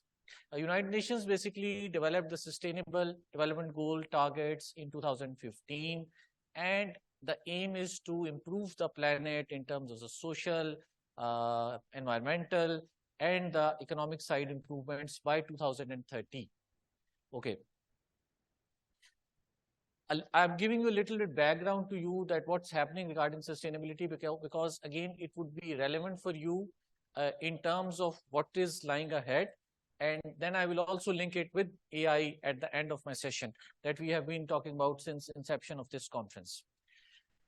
So in somewhere in 2015, there was a Paris Agreement in which there were 196 countries that participated, and they acknowledged the fact that climatic effects are actually impacting the environment and the planet, and for the sustainability of the planet, it is essentially important that certain actions have to be taken. Then there was a UN climate change COP26 that happened in Glasgow in 2021, and it had around 120 countries. There were around 40,000 participants. And again, these issues were discussed there. This year also, there will be COP28 in Dubai in somewhere in the last week of November. And again, it is expected to review all the things, and there will be review of the targets that have been set. However, in COP26, the targets which were set were discussed with the participants by the Chartered Accountants Worldwide, which is basically an organization which includes many chartered accountant institutes of the world, and they had some interesting results which I thought I should share with you. Over 63% of the participants said that it was important for them to work in a workplace that supported climate change initiatives. Okay. only 16%, only 16% of say that the organizations were in track to actually go to the net zero emissions that was targeted by 2030. 49% said that the business leaders need to commit more than action, more than words, rather actions. So their actions should be matched with the words that they say. Okay. In 2020 September, there were again a public consultation that was done by the IFRS Foundation at IFAC, and they wanted a more robust role of the developing climatic strategy and some sort of a basically mechanism or a framework for this purpose. Thereafter, ISSB, the International Sustainability Standards Board, was formed in November 2021, and it was alongside the International Accounting Standards Board. And this year, in June 2023, this ISSB has issued IFRS S1 and S2. And S1 relates to the general requirements of sustainability disclosures, and IFRS S2 relates to climate-related disclosures due to great anticipation. So, as far as the general sustainability is concerned and trying to link with what is related to us, these sustainability reporting standards have become a reality for us accountants. And we are on the both sides of the aisle, maybe from the industry side, also trying to implement it in our organizations.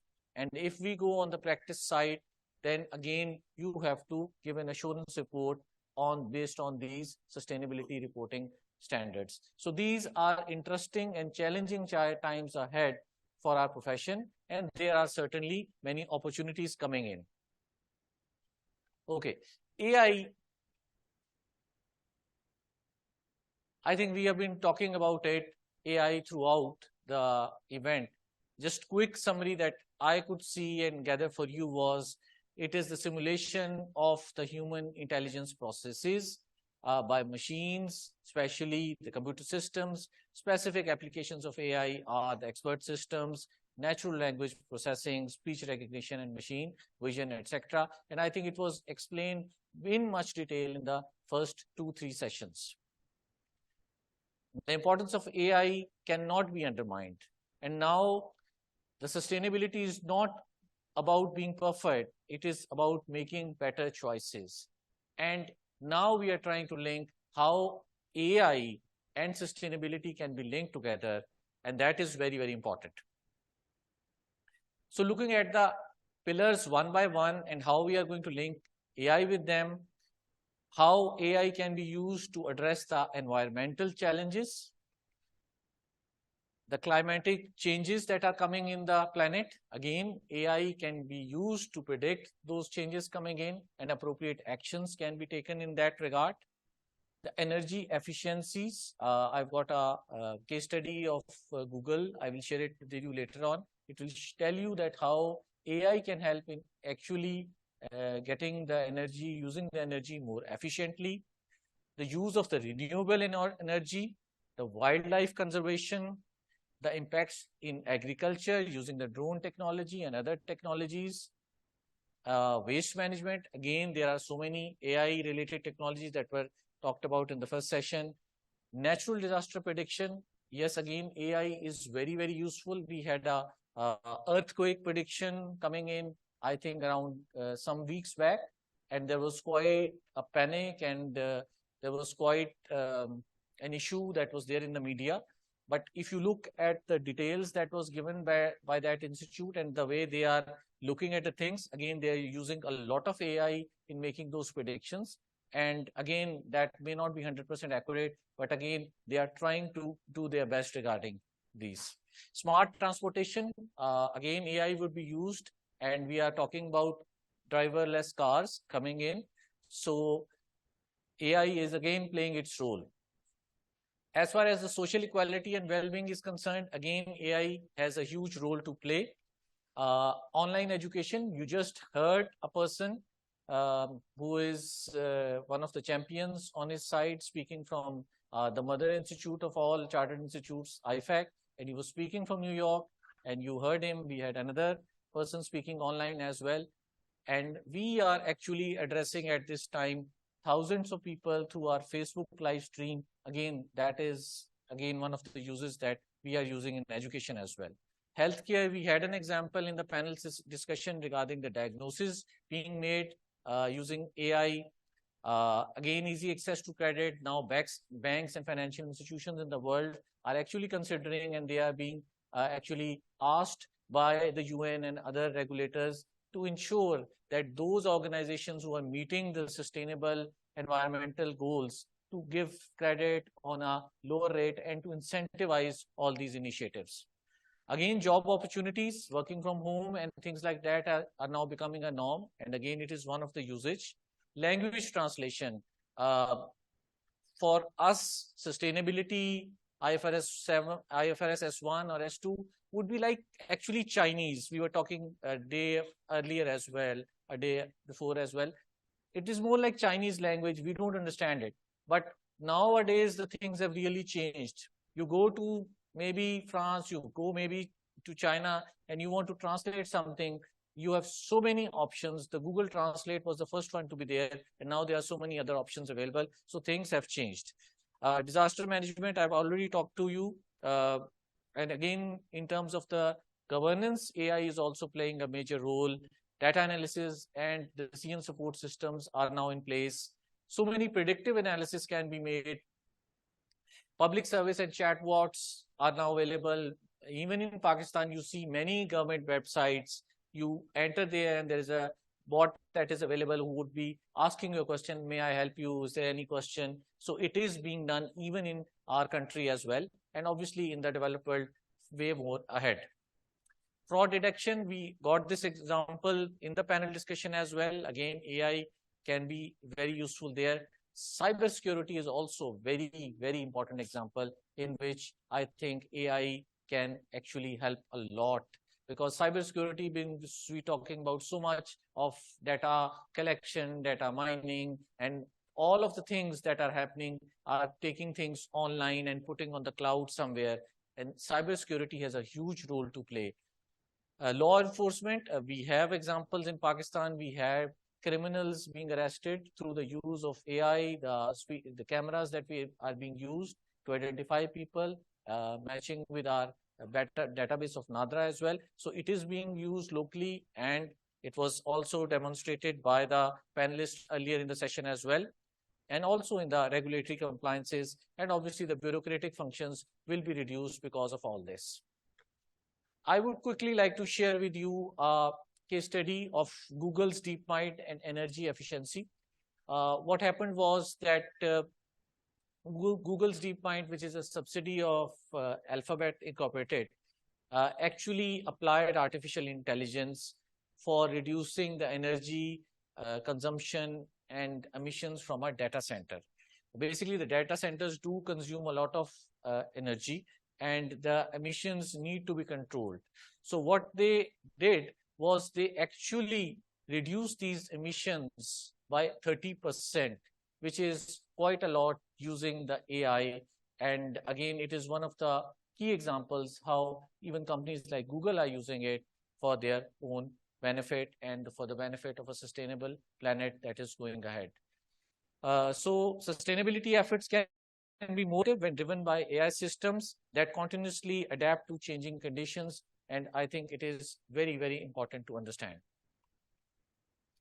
So how many organizations are using actually AI for sustainability? The number is very huge actually, but I have noted down a few companies. All of them are actually in the top 20 revenue generators in the world. You can see the names one by one. Tesla using AI. We have Microsoft using AI, IBM using AI, Google, and then climate AI in itself as well. So before I leave you, Eric Solheim said, AI has the potential to help us manage our planet, sustainability, and deal with some of the pressing environmental challenges. I think it goes without saying this is very, very important, that how we can actually help our planet survive. And it is actually not the question of sustainability and AI being used for sustainability. Sustainability is actually one that we need to do as individually ourselves, individually as organizations or as governments, because it is our responsibility towards our future generations, and most importantly, our responsibility towards our planet. And we need to ensure that everything goes on smoothly because of our actions. Thank you very much. Thank you.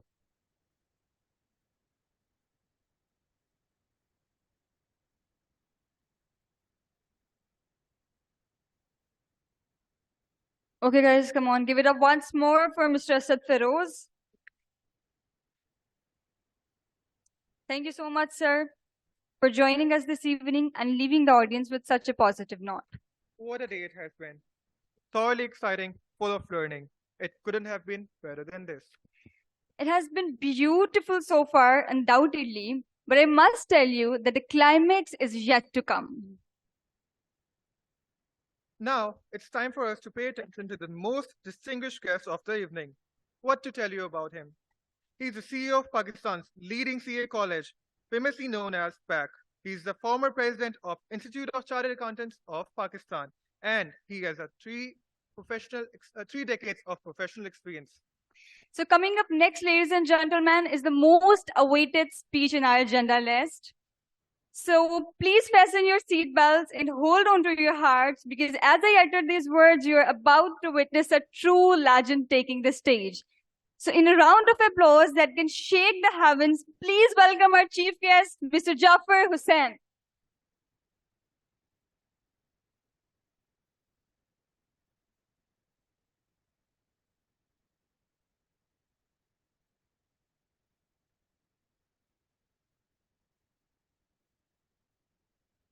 Thank you very much for such exaggerated introduction.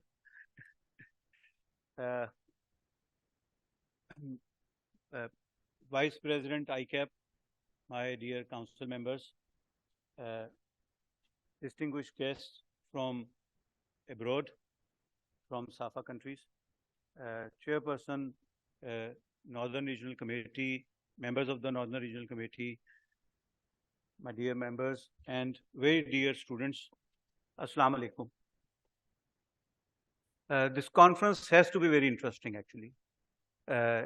If you are holding a conference during the times of World Cup and you manage to keep such large number of people here from 2:30 p.m. to say something like 7:15, and not many have left the hall, so conference has to be very interesting.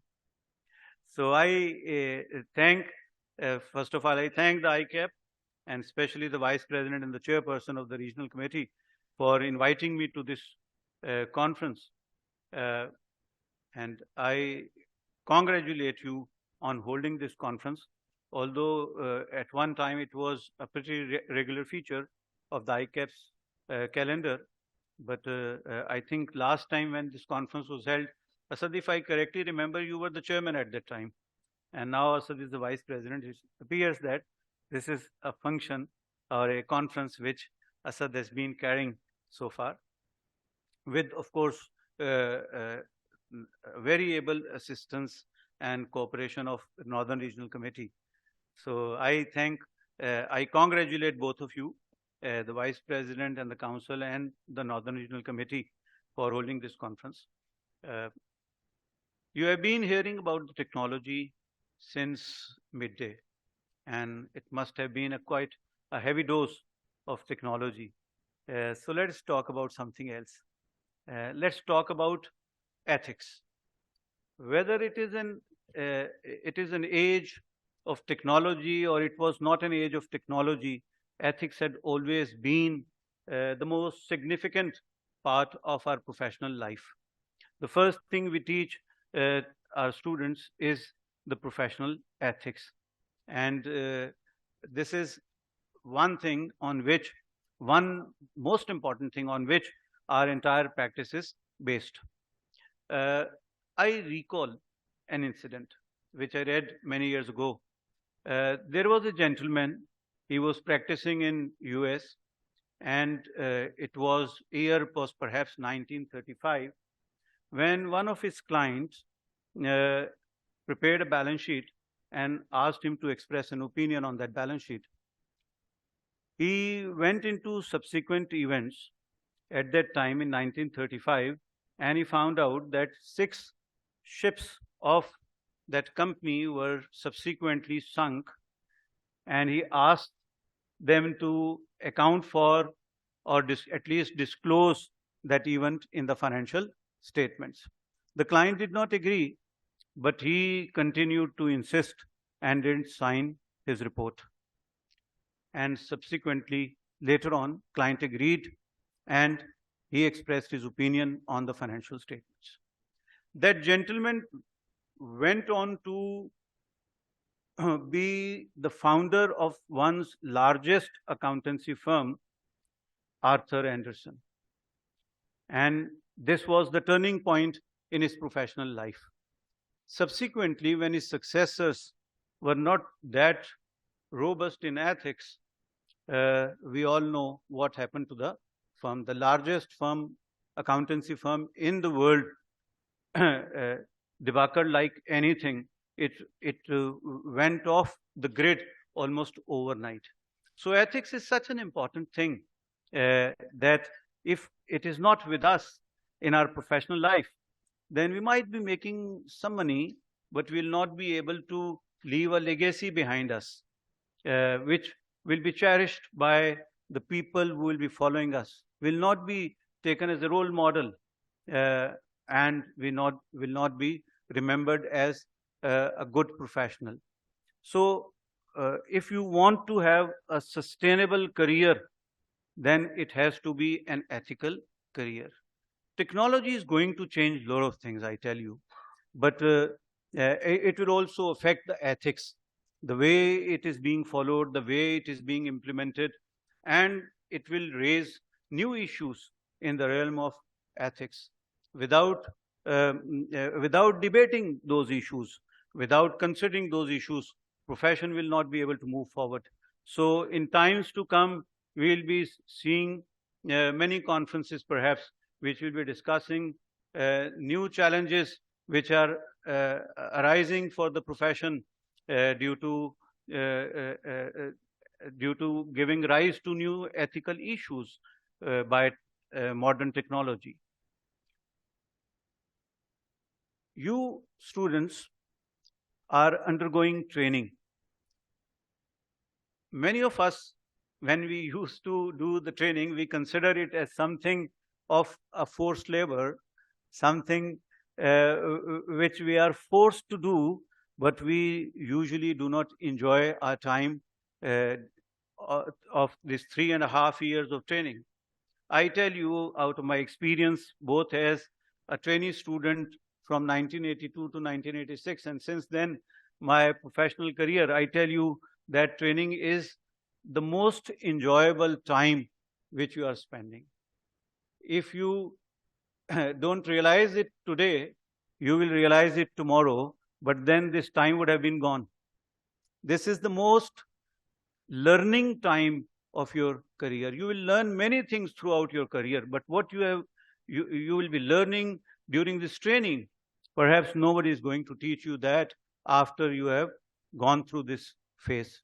So training is perhaps the most important thing. There are many accountants in the world, many types of accountants in the world. We have university graduates, we have cost and management accountants, we have other accountants, but chartered accountants, why they are so unique from other accountants? The basic difference between us and other accountants is the training which we undergo. This 3.5 years, very disciplined training, which makes a difference between a chartered accountant and other accountants. So I would ask you, I would urge you to make most of it. This training will teach you something which nobody else is going to teach after that. Once you are in industry or in practice, post-training era, people have their own ways of teaching things. This will not be like teaching by a senior manager, by a principal, or by a mentor. It will be training by an employer. An employer, when they train the people, they don't train with love, they don't train with affection, they don't train with passion. Rather, some cruelty comes into it. This technology is going to affect perhaps everything. There is a concept of creative destruction in economics, and that concept of creative destruction is going to come to profession as well. So it is going to change many things, but I would say that it is going to change your personality as well. Now, there is an environment in which we are working from home. If you are not working from home today, perhaps tomorrow you will be facing a situation when you will be working from home. And when you are working from home online, that means you are going to have a different kind of interaction with the people. It is not going to be a physical interaction, it is rather going to be an online interaction. And an online interaction, if you have not done it so far, you will soon realize that it is very different as compared to physical interaction. जब हम physical meeting करते हैं तो पहले 5-7 minute तो 3 दफा पूछते हैं और की हाल है लेकिन ऑनलाइन मीटिंग में ये और की हाल है जो ना ये बिल्कुल नहीं होता क्योंकि मीटिंग्स रिकॉर्ड हो रही होती हैं तो सीधी काम की बात पे चले जाते हैं हम. So it is always work and work, nothing else. But when you are working from home, there are certain issues which people are facing now. Those issues are mental challenges. There are certain mental challenges and there are certain health issues as well. When you are not going out, I was just talking to Zishan before coming on the podium, that when you are sitting at home and you are not wearing a pant, a trouser, then it is very easy to have a bigger waistline.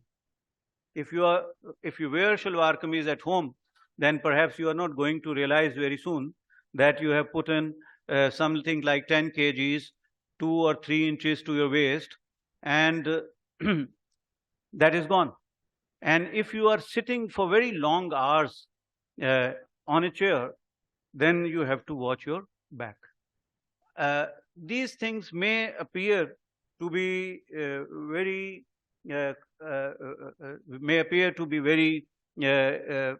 obvious to some people, but I have seen many professionals who didn't watch this thing, who didn't mind their health, and they had shortened professional lives, or they had very troubled professional lives due to health issues. Back issue is very common among the people who have long sitting hours. Pot belly problem is very common if you do not watch it. And overweight, to be overweight is quite common if you are not conscious of this thing. You may not realize it in your 20s, but when you are in your mid-30s, that is going to pose a lot of challenges for you. So that is a challenge we are now facing when we are working from home. It was a challenge when we were working physically, but working from home, it has now a bigger challenge. When we go in a physical environment, we talk to friends, we talk to colleagues, we have lunches together, we go out in the evening to have some social chat. It is something very different. But when we are working from home, we are almost alone. All the time sitting on a chair, our laptops in front of us, and we are talking to the people who are far away. So human interaction If we are, of course, social animals, we want interaction, but there are limited opportunities for that interaction now. So that is causing serious mental health issues. Now employers will have to see that what they are going to do and how they are going to manage these issues, and what interactions they are going to provide to their employees. And we will also have to plan, actually. Employers will not be able to do everything for us. We will have to, if we are working from home, I know many people are now working from home. They are working for some overseas organizations, even during their training times. So we will have to think about this, that how we are going to manage our mental health by going out, by planned going out, because previously we didn't have to plan it. Now we'll have to plan it, how we go out, how we interact with the people, what we do to keep ourselves mentally sane. There are certain other changes as well, which I would like to highlight. Now the teams in times to come, already in the West and the US and Canada, there are multicultural, multi-destinations teams. People are sitting in different locations and they are working as a team. The teams have also gone bigger. Previously, when we used to go to audit, there used to be a team of 3, 4, 5, or maximum 10 people. But now teams are of 40 or 50 people as well. So we need a skill to manage larger teams. If we can't manage a larger team, obviously we will not be able to work in that environment. We will have to learn to work in a multicultural environment as well.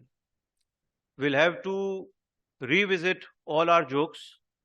We'll have to revisit all our idioms, and we will have to take out anything which alludes to, which has a racial connotation, or which has a discrimination towards a certain gender, or which has something to do with certain languages.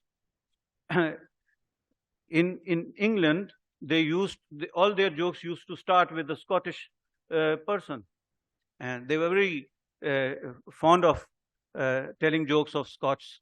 But now when we meet them, there is hardly any joke of which refers to any Scottish person, because now these things are not acceptable. We have also changed ourselves a lot. We also used to start our jokes from a certain about the people of a certain geographic area, but now we have curbed this impulse of ours to tell jokes about that. So you will have to learn something new when you are working in a multi-cultural, multi-country environment. Punctuality is not our forte most of the times. Firms' start time is 9 o'clock. We usually go there at 9:45 or 10. And sometimes even at 10, we are the only one there. But when you are working in an online environment, punctuality is also something you need to watch. Because in online meetings, there is no concept of coming late to the meeting. Meeting will start on time. There are people at different destinations. There are people in different time zones, and they are joining, and we are then saying, sorry, I was just late. So that is also something we need to work on when we are working in an online environment. And this online environment, we could not think of 10 years ago. If I remember when I used to teach certain auditing standards in 1980s or early 90s, there were certain standards on technology. And when I taught my students those standards, they said, this is all science fiction. These things do not exist in the world. And I used to tell them that IFAC does not write science fictions. It writes only what is there in the world. If it is not in Pakistan, that does not mean that it does not exist.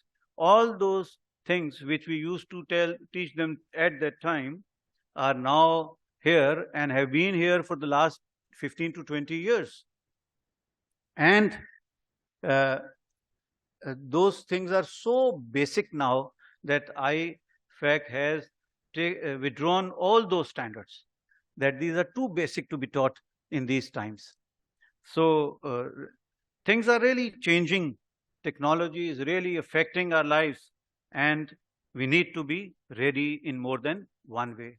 Technical knowledge alone is not going to be sufficient in times to come. We need to bring in certain changes in our habits, in our personality, in our languages, in our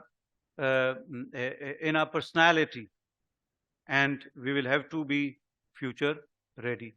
So future ready is not only ready in terms of technology. Future ready means many other things, and I think IFAC is also pursuing this thing, that our accountancy institutes future ready, and if accountancy institutes being future ready means their members are also future ready. If members are not future ready, ICAP cannot be future ready, considered as a future ready organization.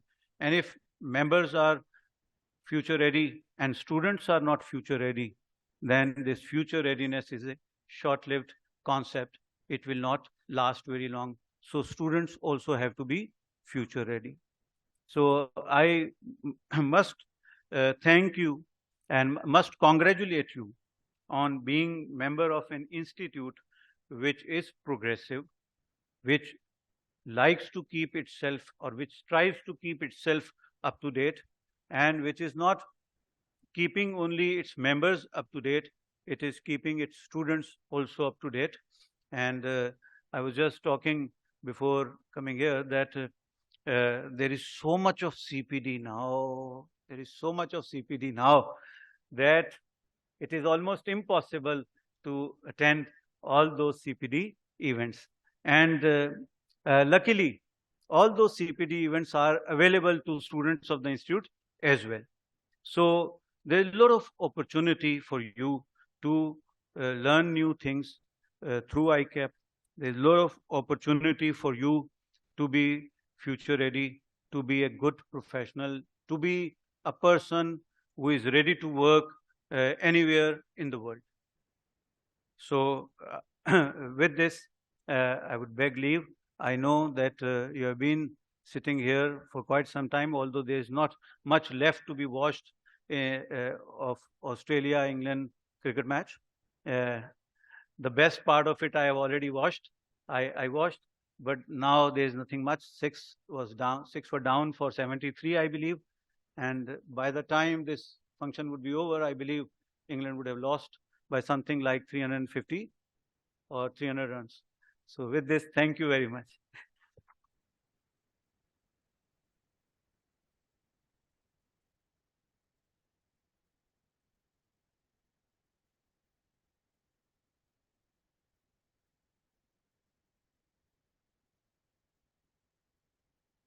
So remember the famous words by Mr. Jafar Hussain. Ethic is something on which our practice should be based. Thank you so much, sir, from inviting you on the stage to listening to your inspirational words. It has been nothing but a huge honor. Now, it's time for the second pop quiz. Who is ready? Make some noise, everyone. No, they're solo. They're CA students. They're boring. Okay, you have to clap before we start the next session.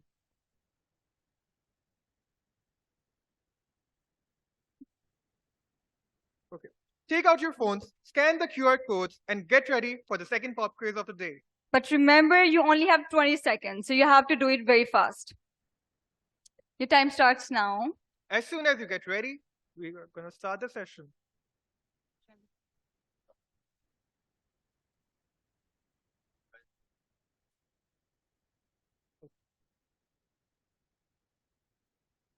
Okay, guys, be ready. You have to do it as early as possible. Otherwise, you can lose. And if you want to win all those giveaways, those special giveaways, you have to do it at the earliest possible. So people on my left, have you done it? I've told you they're boring. People are still pouring in, so we can wait, I think. But that's all. Okay. Okay, you can take out your phone and you can scan the QR codes and you can, or otherwise you can join from Slido. Okay, open slido.com from your web pages and you can use that code to get into the QR session. Okay, the QR code is ISC2. Join at slido.com. Okay, we are going to start the countdown now. 10, 9, 8, 7, 6, 5, 4, 3, 2, 1. Okay. And your time is up. Okay, so the first question is on the screens.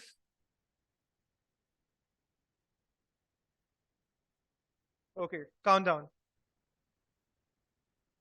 7, 6, 5, 5, 4, 4, 3, 2, 1. 1. That's it, everyone. Moving on to the next question swiftly.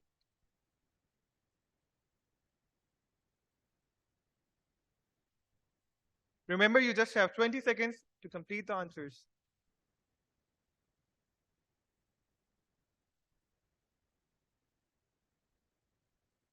Seven, 6, 5, 4, 3, 2, 1. That's it. Moving on to the next one.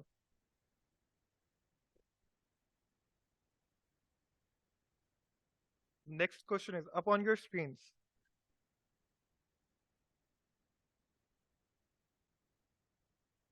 Ten, 9, 8, 7, 6, 5, 4, 3, 2, 1. And your time is about to up.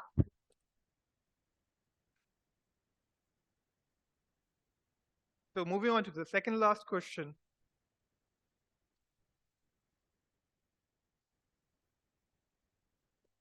Remember, you just have 20 seconds, out of which you have just remaining 10, 9, 8, 7, 6, 5, 4, 3, 2, and 1. and 1. Okay, guys, you people are losing a very good opportunity to win some special giveaways. So come on, show some energy. It is your loss at the end if you don't. So last question is up on your screens. Be quick and be swift.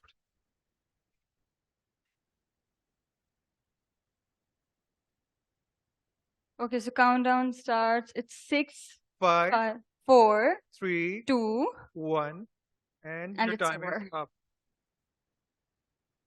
Thank you so much for that. We have our winners with us. Now, Mukaddes, would you like to call out to them?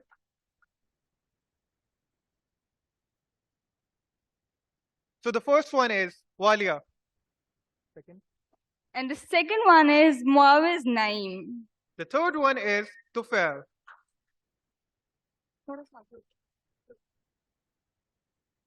And the fourth one is Sayyid Ali Mehdi. In a huge round of applause, everyone. And last one is Heather from Crow.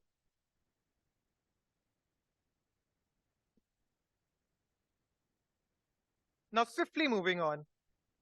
To honor our distinguished members and guests, we will be awarding mementos for their presence.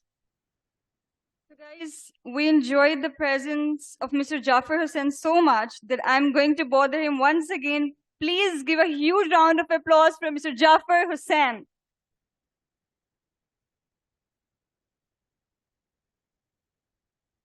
Secondly, now I would like to invite someone who I look up to very much. Sir Asif Firoz, please join us on stage. With a huge round of applause, everyone. Now time to invite our third lady who we all are extremely proud of. Please guys, put your hands together for Miss Amara Gondal. Moving forward, help me welcome my personal favorite, very charismatic, Mr. Zishan Ijaz on stage.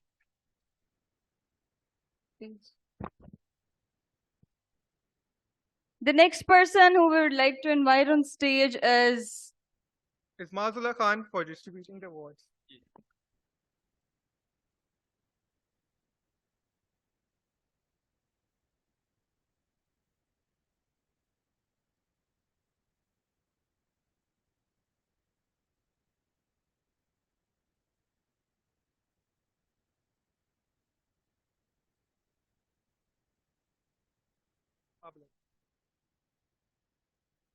The next person who we would like to invite on stage is Mr. Anil Peter. Please give a huge round of applause for him.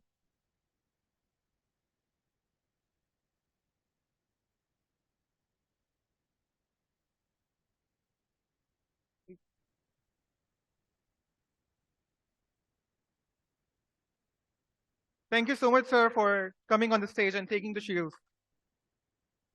It's a huge honor for us. Sir, please stay with us on the stage. Thank you. Now, I would like to invite Mr. Ajit Kumar on stage with a huge round of applause, everyone.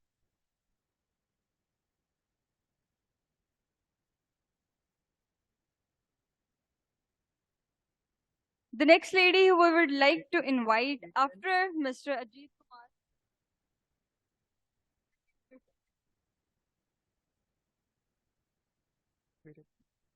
Thank you so much, sir. It's a huge honor for us.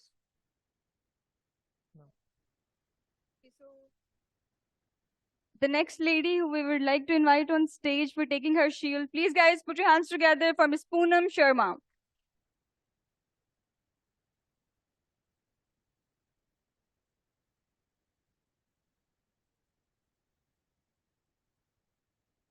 Thank you very much, Mr. Ajit Kumar.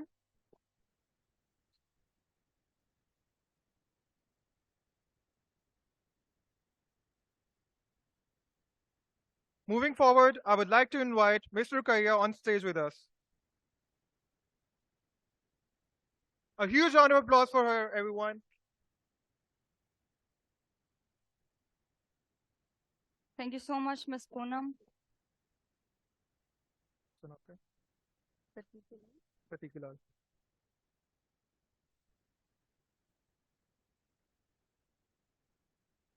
Thank you very much, Mr. Kaya. The next person who we are going to invite is Mr. Prateek Gilal. Please give a huge round of applause for him.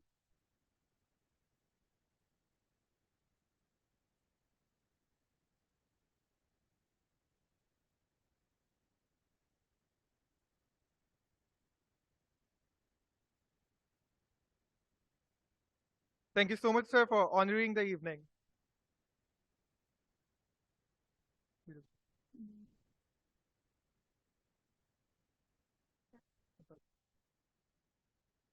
Aniya, sir, thank you so much for honoring the stage. Please take your seat.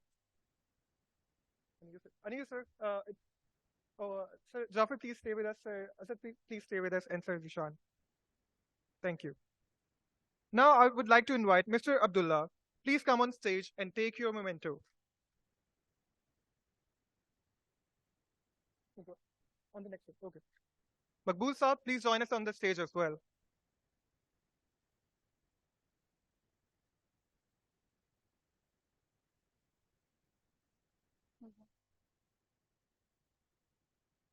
Where's Nadeem?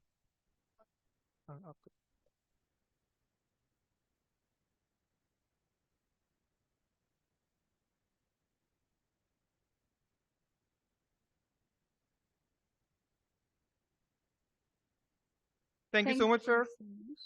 Now I would like to call Ms. Fajr Nadeem. Please give a huge round of applause for her.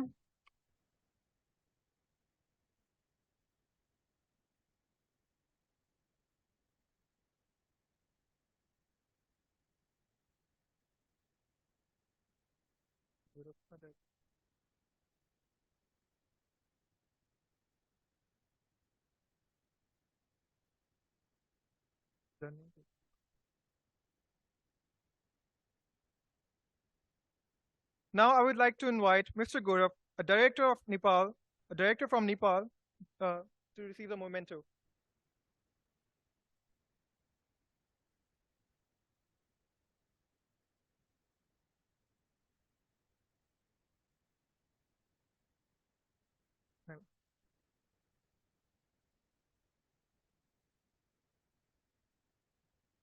Now it's time to invite the chairman of CASA, Mr. Ahmed Salman, on the stage.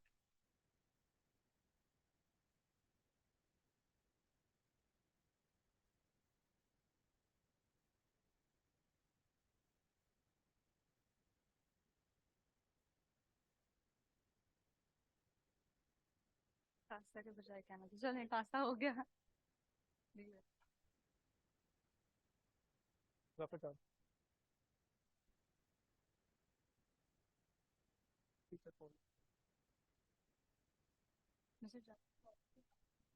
Now I request Mr. Jafar Saab to please step forward and take the memento.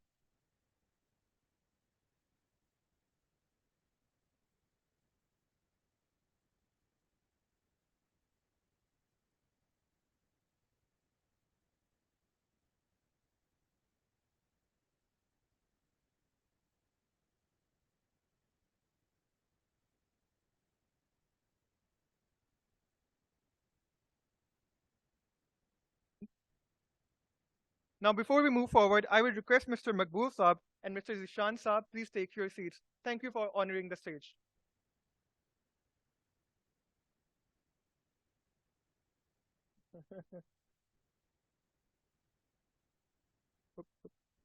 Okay. So now, before we move on to the winners of the Q&A, I would like to invite Mr. Mushtaq, the man behind the scene, on the stage to give the mementos to the winners of the Q&A.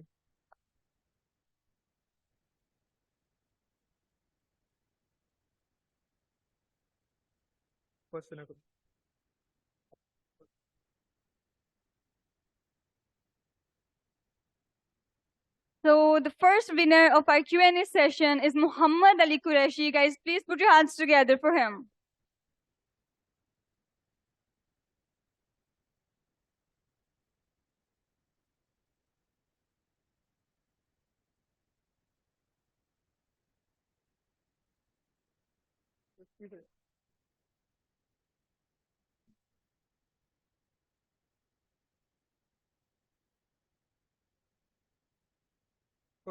So give it up for Mr. Muhammad Ali Qureshi.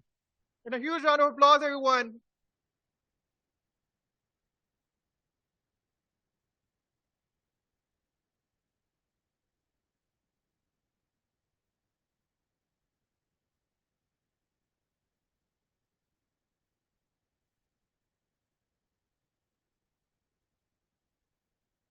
Many congratulations. Moving forward, we are going to invite Muawwiz Naeem for coming second in the Q&A session. Please come on stage.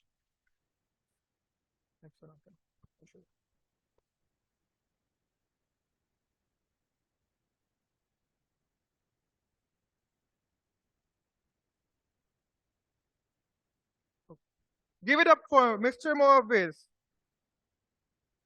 Now, I would like to invite Mr. Harshir for coming on third for the Q&A session. Great achievement, everyone.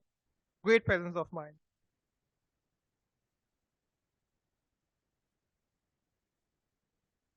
Our next winner is Mr. Abdullah. Please give him a huge round of applause.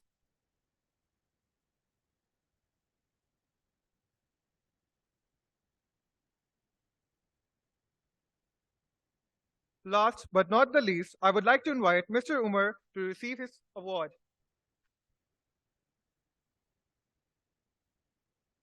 Thank you very much, Saiko. Thank you, NPK.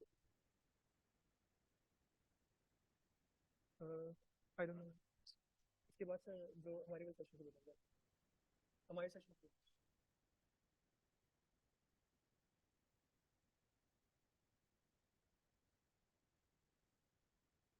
Okay, thank you very much, Mr. Mushtaq. Thank you for your presence. Please, guys, give a huge round of applause for him once again.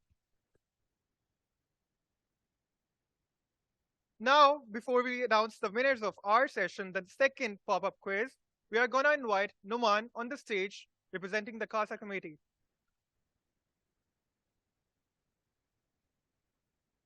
Thank you, names.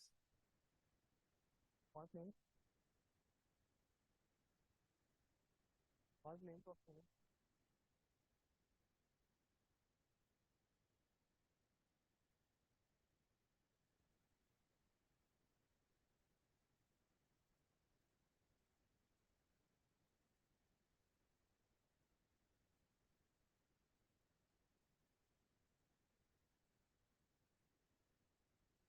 A slight delay, everyone. Please be with us.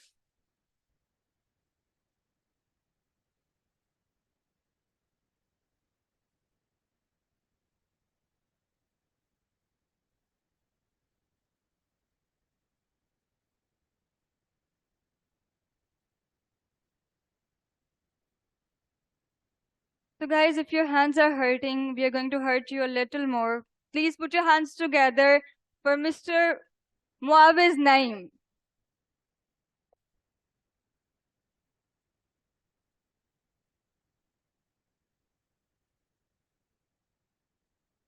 Just to announce you, Morvis came second in the pop-up quiz.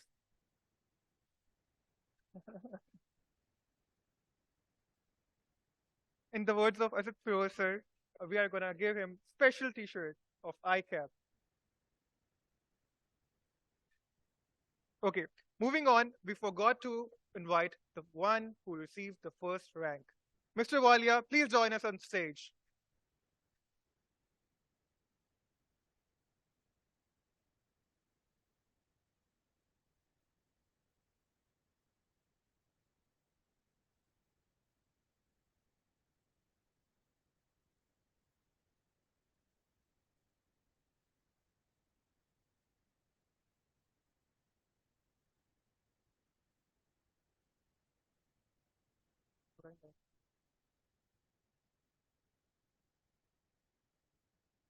And our third winner is Mr. Tufal. Guys, please put your hands together.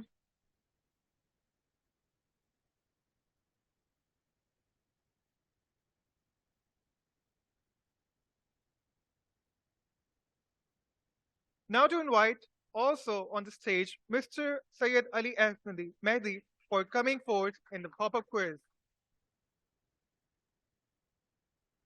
Please wait for your turn until the next person receives the award.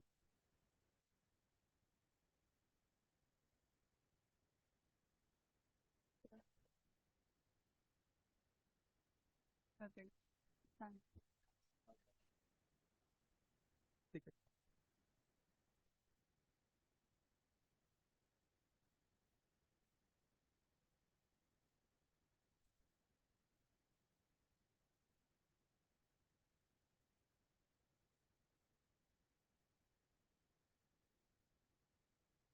Thank you very much, Mr. Syed Ali Mehdi, for your presence and your participation. Now, moving forward, guys, the last winner of our second pop-up quiz, please put your hands together for Mr. Heather.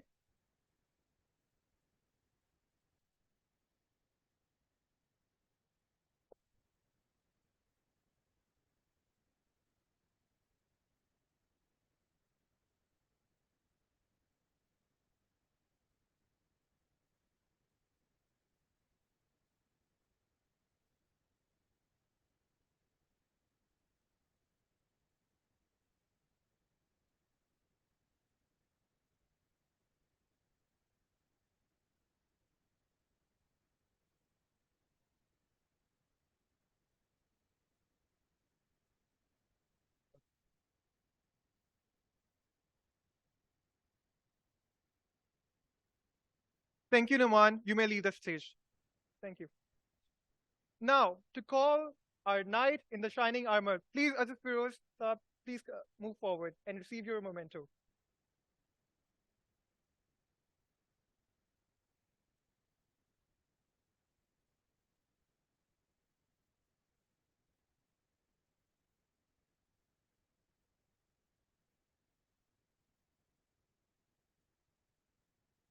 Thank you, Ahmed Suman, for honoring us on the stage. Please take your seats. No, only Ahmed Suman, sir. Okay. So, no, sir, please stay on stage. We have just few last winners of. Okay. Mr. Mohsen Jamil, please come on stage and join us to give the mementos to the rest of the participants. Sir, MOC is ready.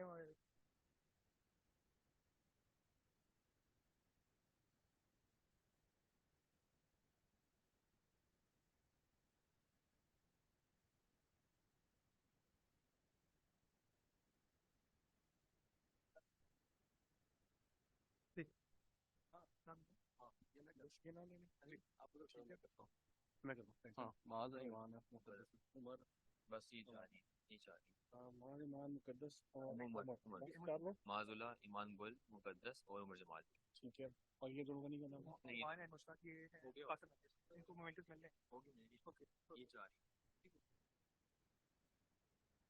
Ladies and gentlemen, it's time to give mementos to our MOCs for the evening. I'm sure you have had a lovely time with them and they have been standing here all day. So we'll start first of all with Mazullah. A big round of applause for Mazullah.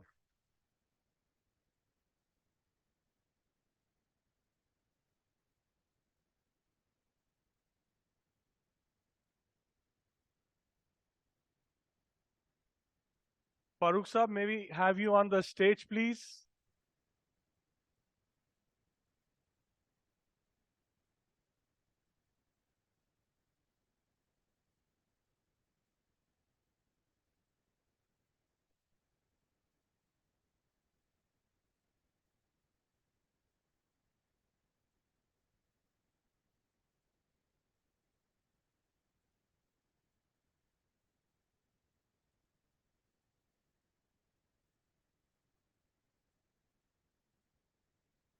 Ladies and gentlemen, next up, please put your hands together for Iman Gul Butt.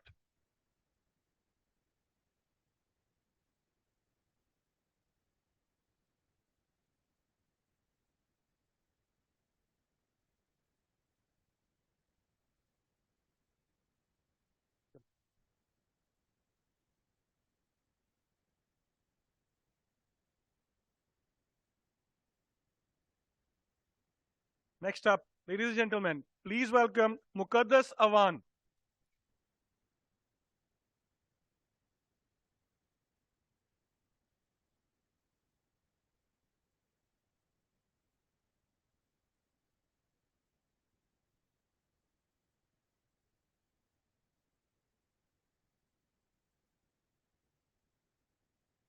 They have been preparing for you for the last 2 days. So the last one for the day, please welcome, put your hands together for Umar Jamal.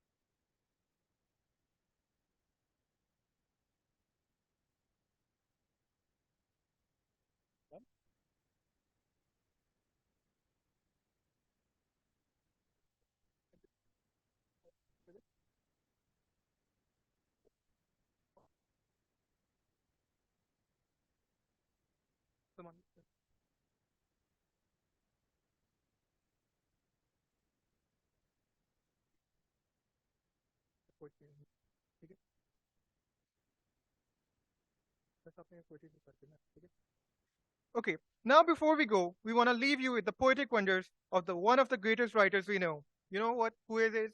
Chat GPT. He said in these beautiful words, and I quote, "In this moment, we stand as one, A chapter ends, but it's not done. with memories attached in every heart, We will take our leave, it's time to part. as we go forth on different ways. Let the bones we have formed endure always. For in unity, we have found our strength." May echoes of today go all the way to the end. Now, ladies and gentlemen, as we move on to the last part of the evening, I am thrilled to introduce someone whose presence has made an exceptional glow to this gathering today, because of whom this whole event is possible. So, what to tell you about him? He's a practicing member of ICAP. He's a chairman of Student Affair Committee. He's an elected member of NRC Committee. He's a certified director by SECP. And with such outstanding and glorious set of achievement, ladies and gentlemen, please give a huge round of applause for the founding partner of Amir Salman and Rizwan, Mr. Ahmad Salman. Give it up for Ahmed Salman.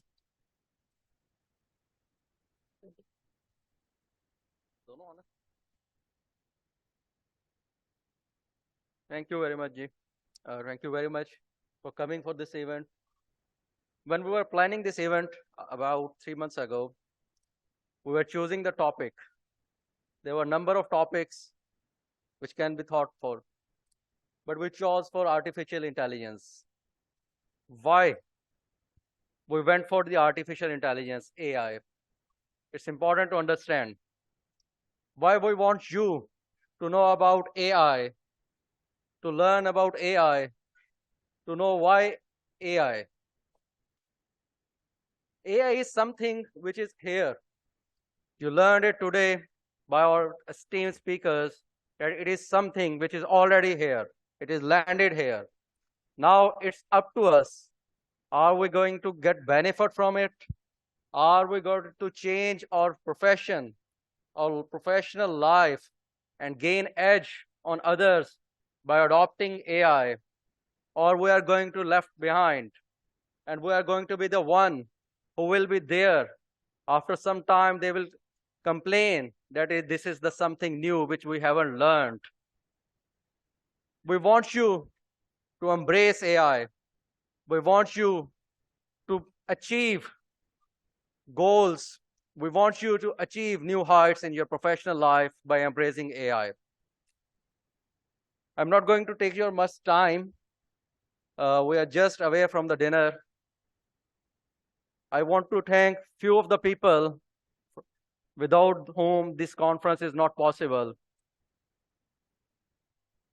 Firstly, Mr. Vice President Asad Firoz has worked really hard with us for the success of this conference.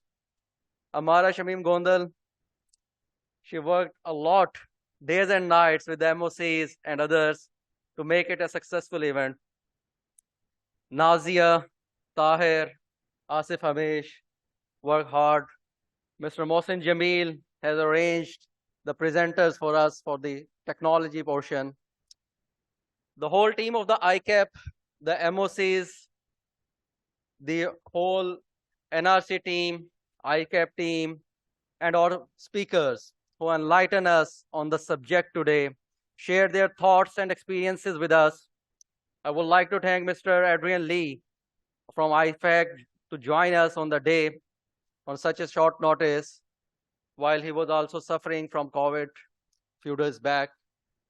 I would like to thank all the presenters who came here. I would like to thank all the council members, our past president, Jafar Hussain Saab, who is the chief guest of the day of the occasion.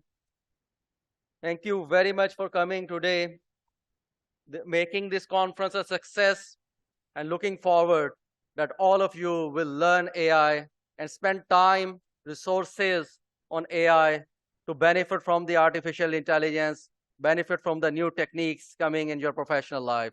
Thank you very much. Now I will take this opportunity to request NRC members, council members, past president Jafar Hussain Saab to please come on the stage for the group photo. I will request CASA members as well, Noman, Mushtaq, firstly, and the delegate from the Sri Lanka and Nepal. Please come on the stage. Makbul Saab.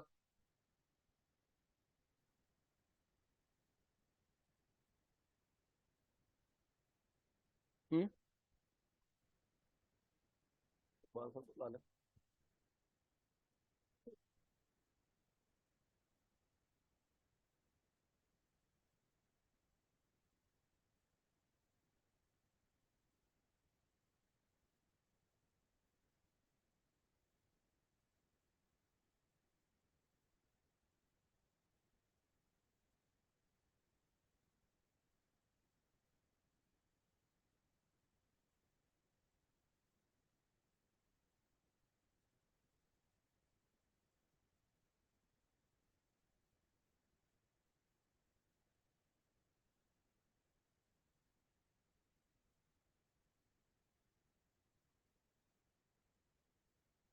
Members will be invited.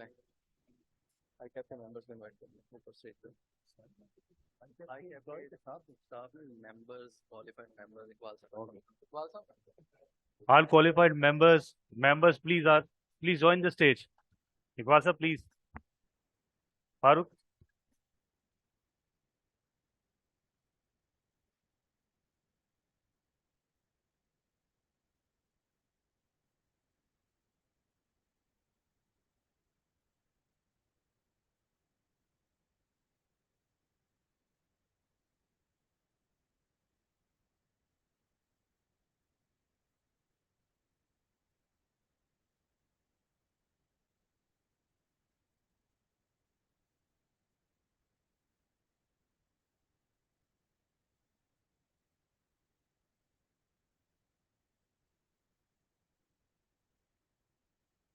Thank you so much, everyone.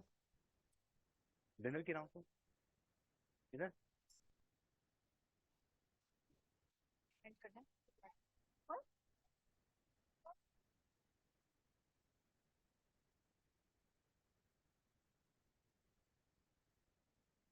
Ladies and gentlemen, please proceed for the dinner. Would is served at your backside. Thank you, but do not go away because we have arranged a Qawwali night for all of you.